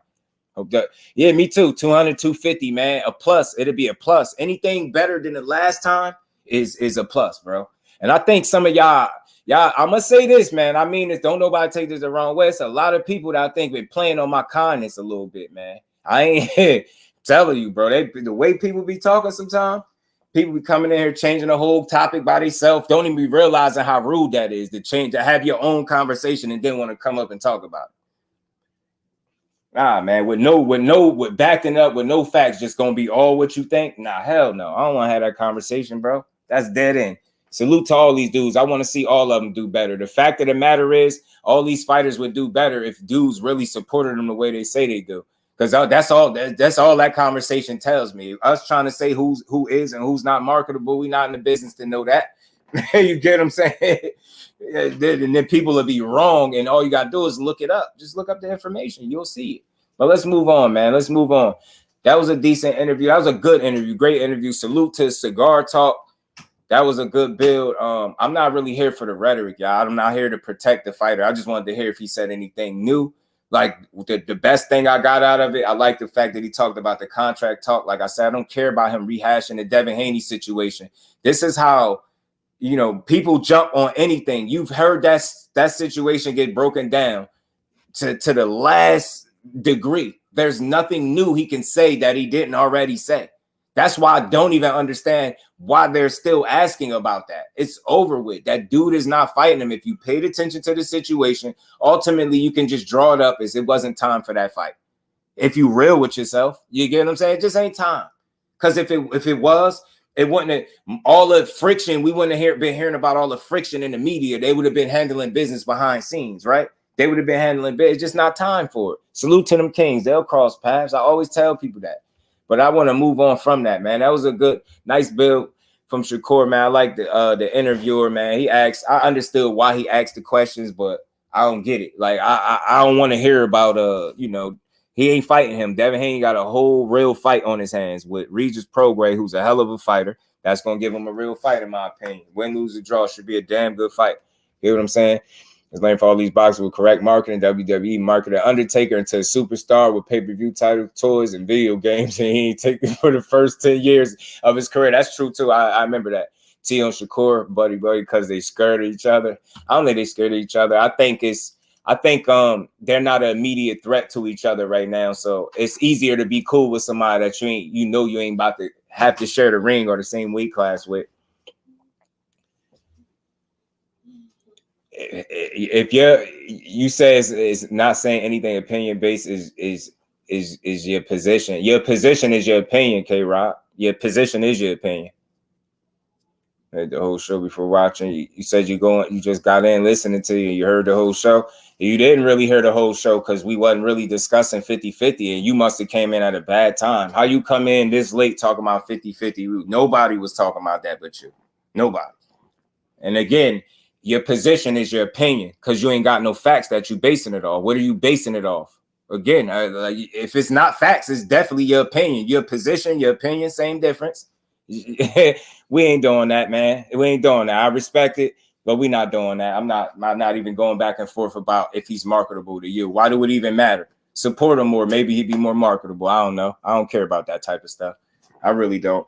I just care. Just keep seeing these dudes win and fight their best fighters, bro. If they're not marketable, what could we do about it? All we could do is support them, bro. That's it. I'll be supporting both guys. You get what I'm saying? One will be on free TV, the other one pay-per-view, and I'm going to buy it. And we're going to rock out. Right? That's all I care about. I can't control what nobody else does and why guys ain't marketable I don't even care. We get too far away from boxing. Like, the boxing talk be like watered down because it's so filled with rhetoric and people are so deluded. They don't even know when they're stating their opinions. If you have no factual evidence to back it off, it is in fact your opinion. Like when I said the man ticket sales, what they did, that's a fact that you can go look up that I'm pretty sure you're not. So you can see that what you're saying don't really make no sense. So it don't make no sense for me to drop the link for you to come up here and say a whole bunch of stuff that's based off what you think and not what's really out there. That's all. And I'm telling y'all, stop listening to these dudes that intelligently push these weak ass narratives. Stop doing it.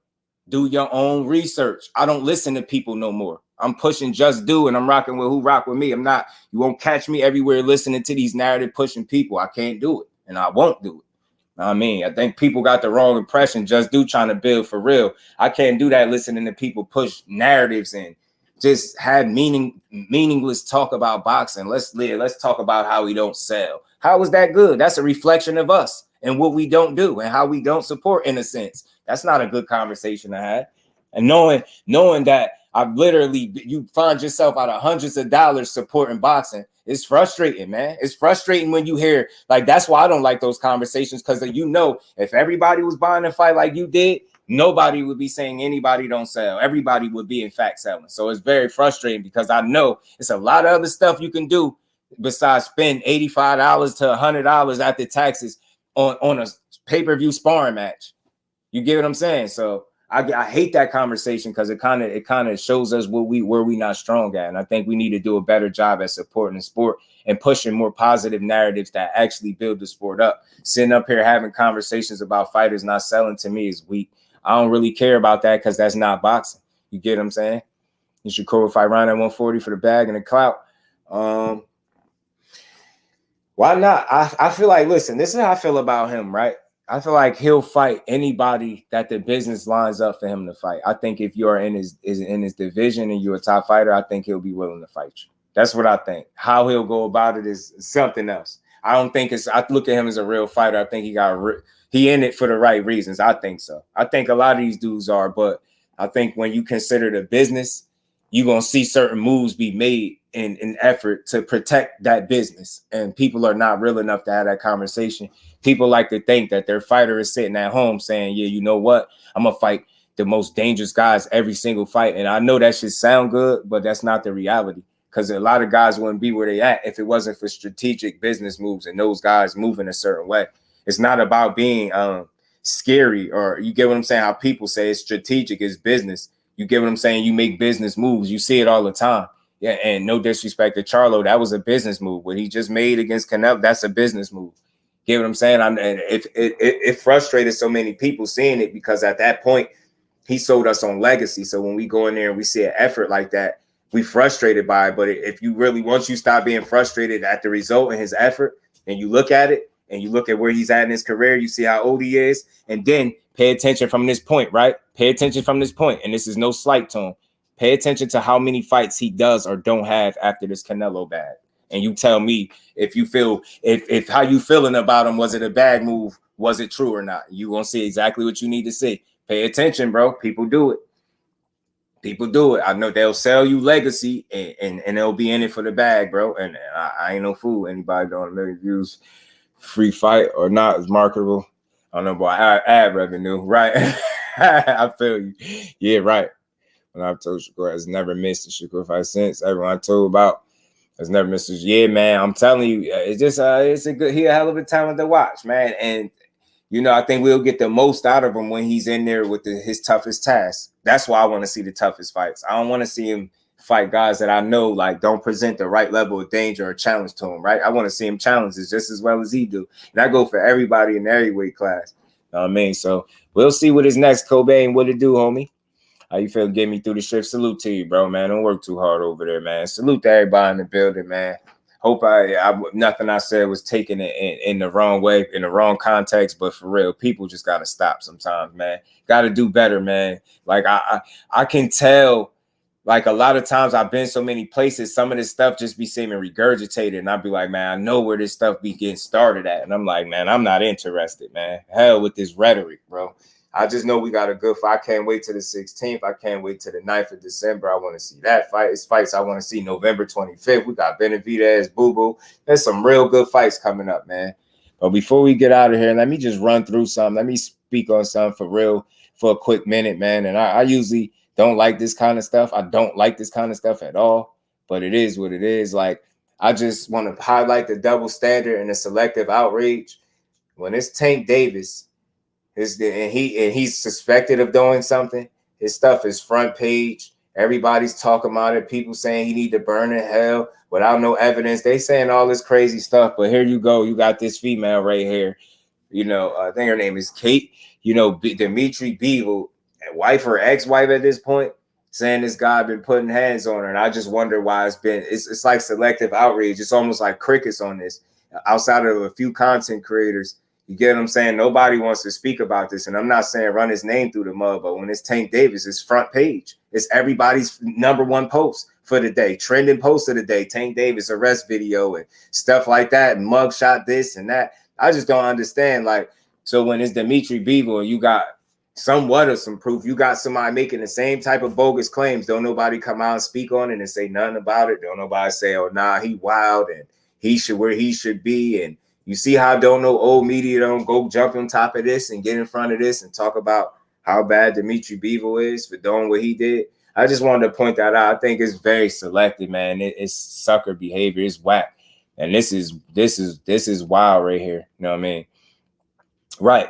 Facts. Remo called him a piece of, you know what I mean? And wanted Ryan and knock his head off. No word from Bradley after he found out what really happened. You get what I'm saying? But he ain't gonna say nothing about this. You get what I'm saying? And I ain't saying, look, I'm not into slandering. I just wanted to bring this up very briefly to point out, you see the selective outrage, and we be the ones adding to it. It be coming most of all that criticism. Look at what Remo saying. That came from Tim Bradley. There be our people with the heaviest criticism without no evidence, and we don't even need none. Then you can get some, and they won't dare open their mouth. Facts, Big Dose did the same thing with Kovalev.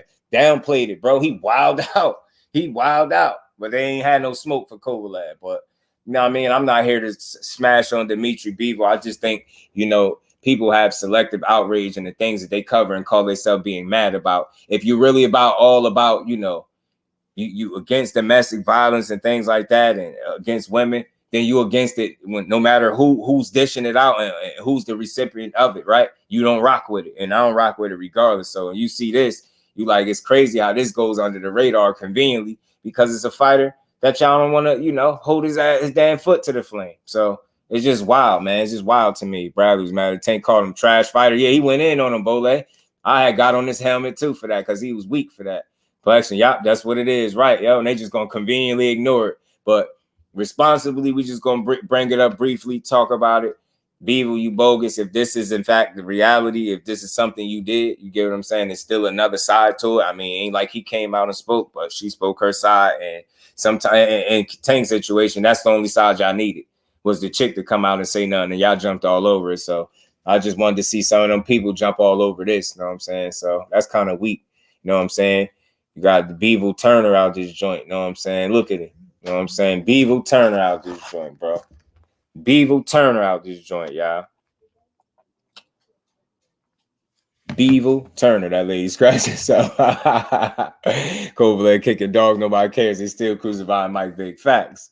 Said the lady scratched herself. Yeah, the double standards, yeah, are standard, right? Facts. I just wanted to, you know, highlight that. Wasn't gonna spend too much time on it. Bivol Turner, you gotta chill, bro. You can't be out here. You know what I mean? If this is in fact solid, you know what I mean? She wrote a whole joint. And she said you've been putting your hands on her. I think you did it in front of her pops or something. Your father, her father, one of them, she said. So you did it. everybody know what Bradley is. Ninja Turtle Bradley is you know, we all Bolay and Kaz, we all know why he still got a job over there and Andre Ward don't. Y'all could sit here and make it seem like that was just some peaceful, you know, transition all y'all want. Yeah, Andre Ward wasn't, you know, he wasn't providing the kind of color commentary that y'all probably liked over there. But Bradley, let him do it. He'll throw all his fighters under the bus, all his people. He don't care. Going right under the bus. Yeah, the double.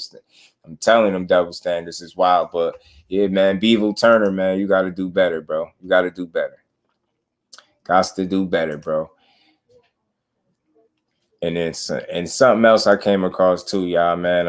I see this. I don't know if y'all seen this. Boxer Shakur's arrest pickup. Y'all be petitioning to get that removed. Facts. That's dope, big dope. Salute to you, bro. That's dope. That's dope. I ain't realized that. That's dope. And they did that probably purposely too. That Bivol pick. Yeah, he Bivol Turner, bro. He Bivol Gertz, he Bivol Turner out here, man. Kovalev broke chick neck, kicked the dog out. Yeah. Canelo beat him, right? He wilded out. That boy had all types of legal problems too. He tripped out, Kovalev did. But I see Alicia Baumgartner and Clarissa Shields exchanging pleasantries. And they sounded like they would making a fight possibly. So, look, man, I would like to see it if they can make it. I mean, they with it. I'm with it. That's all I can say about this. Like, this is entertaining, and this goes to show you that no matter how much they're friends, they're still competitive. Like, you get what I'm saying? They respect each other and what they do. They probably admire each other and all that. But at the end of the day, I think when it's all said and done, money talks. And I think these women, especially these women, they're in it to be great. So I like this energy from both of them. You get what I'm saying? I like this energy from both. It come off as kind of playful, but I think it's one of those situations where, you know, you kind of, you hit somebody on the shoulder, you laugh, they hit you back, and then next thing you know, y'all hitting each other harder. It's one of them. Like, that's how I seen this. It's like, I'll fight anyone. Like, you get what I'm saying? And then she like, man, who is this? You get what I'm saying? It's like one of them. You nudge them, nudge you back. Then next thing you know, y'all punching each other. That's how they gonna get into this, yo. It's gonna be like, yeah, girl, that's my girl. She gonna nudge her back. Next thing you know, they gonna be scrapping. Like, that's what that is. You know what I'm saying? About what information they highlight facts, Bole. Thurman shaking his head right now, mad at Alicia, right? He mad right now. Yeah, shower, man. Bivol, man. That was a little crazy to hear about him, man. Now, all facts though, Bole. Been in front of her father. Can't imagine the plans. Yeah, I gotta go to it. Look, she it was in English. She translated it. Let me see if I can find it. I gotta find it again. Let me see, bro. Let me see, because she got it. Google Translate or something. Somebody did. Hold on. Let me find it.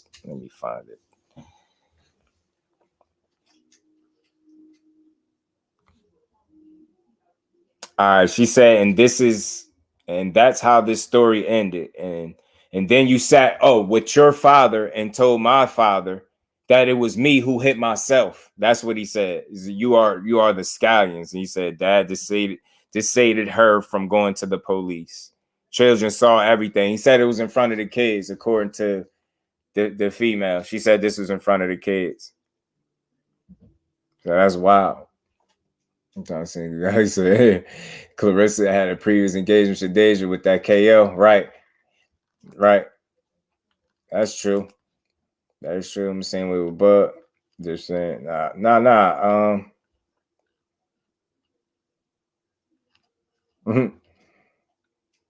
So he scratched us. Yeah, that's what she said. Inflection got lost in the tail. Yeah. She's saying, yeah, it was in front of the kids. The children saw everything. And then he sat with his father and told her own father that it was her who hit herself. I know she mentioned her father. So it was in front of the kids. Pardon me, the kids, not the father. Man, that's wild. I mean, that's unfortunate too. It is. It's definitely unfortunate. But hopefully they get that situation squared away. But it's sad to see that people won't cover it because it won't suit any narrative that they've been pushing. Or it makes, we got to hold certain people accountable. They don't like to do it. It's crazy to me. It's crazy, man. In other news, man, Bomac is home with a suspended 20-month sentence. Where is it at? Alicia and them, they was going at it a little bit. Love you too, but I don't love you in that ring. Alicia says she don't love her in that ring, but she want to punch on me now. I love Alicia, but I got to punish anybody who getting those ropes with me. See, it's friendly right now until they start throwing them fisticuffs. But yeah, man, just to wrap up, man, this is something else I came across again. This is Devin Haney not ruling out his return at lightweight. He said it's a lot of big fights at 35. I think this is him weighing his options. I think, you know, the reason he's not ruling out 35 because he's still an active belt holder, holding 3 of the major titles there at this point still currently. I think it's still a bit of a leverage for him. I think it's a bit of a business play, career move. Like he's holding on to them belts just in case. Like it's like, say if I lose to Regis, I can always go back and defend the titles. But I think if he wins, I think he'll stay put. It's gonna be, it's gonna be shocking to see him ever fight at 135 again because of this. And I use this picture not only because it obviously got what he was talking about, because that's how he looked. And again, you're not telling me you want to look like that on the scale going into big fights. That's why he ain't gonna go back down and do it, because I don't think he should put his health and his career at risk to, unless it's lucrative and it makes sense, right? But I don't want to see the guy be less than 100% and fight somebody. I'm not a hater. I don't want to see him lose like that. You get what I'm saying? I don't want to see nobody lose in that way. You go in there, be depleted, and get your ass beat for what? Like, you don't even see the best fight possible. So salute to Dev. I think I understand him more than some of his own fans do. I think he's a smart dude. I think his dad is a smart dude. I think they're going to continue to be smart. I think they're making strategic moves. They're taking risks. They're calculated. That doesn't mean safe or scary, but they're calculated risks because this boxing is a business and you got to treat it as such. And you make the necessary challenges as you maneuver through your career. And that's exactly what he's doing. He's taking on meaningful challenges and fighting guys that you respect that are of substance. And you got to respect that. So again, I respect his last few moves since becoming undisputed. He been doing his thing. He went over there, beat Loma up. Get what I'm saying? Beat Loma up, sent him about his way. You know what I'm saying? Moved up to 140. Now he about to fight Regis. I think that's dope. Salute to him, man. I think 135 is done, but I do think the only reason they're still possibly not ruling it out is just in case if he lose. And that's business. Some people will say, oh, he's scared. It's just he gonna lose to Regis, then he can go defend. I don't look at it like that. I think it's his business. I think it's wise to, keep all your options available, right? You don't. And if you know anything about Devin Haney, he's gonna weigh the options. You get what I'm saying? He's gonna make the best necessary choice for him in his career, and that's what he's been doing. That's why he's smart. That's why he's undefeated. That's why he's where he's at. You get what I'm saying? Calculated risk. Yes, he take risks, but they're smart and he know what he's doing. Him and his father, good businessmen, as well as him being a hell of a fighter. I say this all the time. So I don't expect him to see himself at 35 no more unless he loses this fight and then it's some type of lucrative offer at 35. But I think once he plant his feet, especially if it's with a win against Regis and he finds himself to be a 2-division champion in second division, get what I'm saying? That's good momentum for him. He can, start to cement his name and his legacy at 140. And I think that's what he'll do. I think it'll be too risky to do anything less than what he's already doing. And he's done it. He's risked himself enough. I don't think he should have to do that for anybody's else entertainment. You get what I'm saying? So the picture of Bivol, Tank Fist, the Thug picture to them. Facts, Kaz, you know it. It's bad, man. That's bad that they just gonna ignore it like that. But we know what it is and why they be on it like that too. So, you know what I mean? Had Loma crying in the back room. Had Loma cried. I always thought Loma cried because he realized he let an opportunity slip and he really felt like he had a chance at winning. He knew he didn't give 100%, and a young boy went out there and bested you, and you knew it. And you knew that right then and there you could have did more than what you did. You should have left it all in the ring. You get what I'm saying? I really think he felt like he could have won. You know what I'm saying? Had he fought the right fight, obviously, but he didn't. And he lost, man.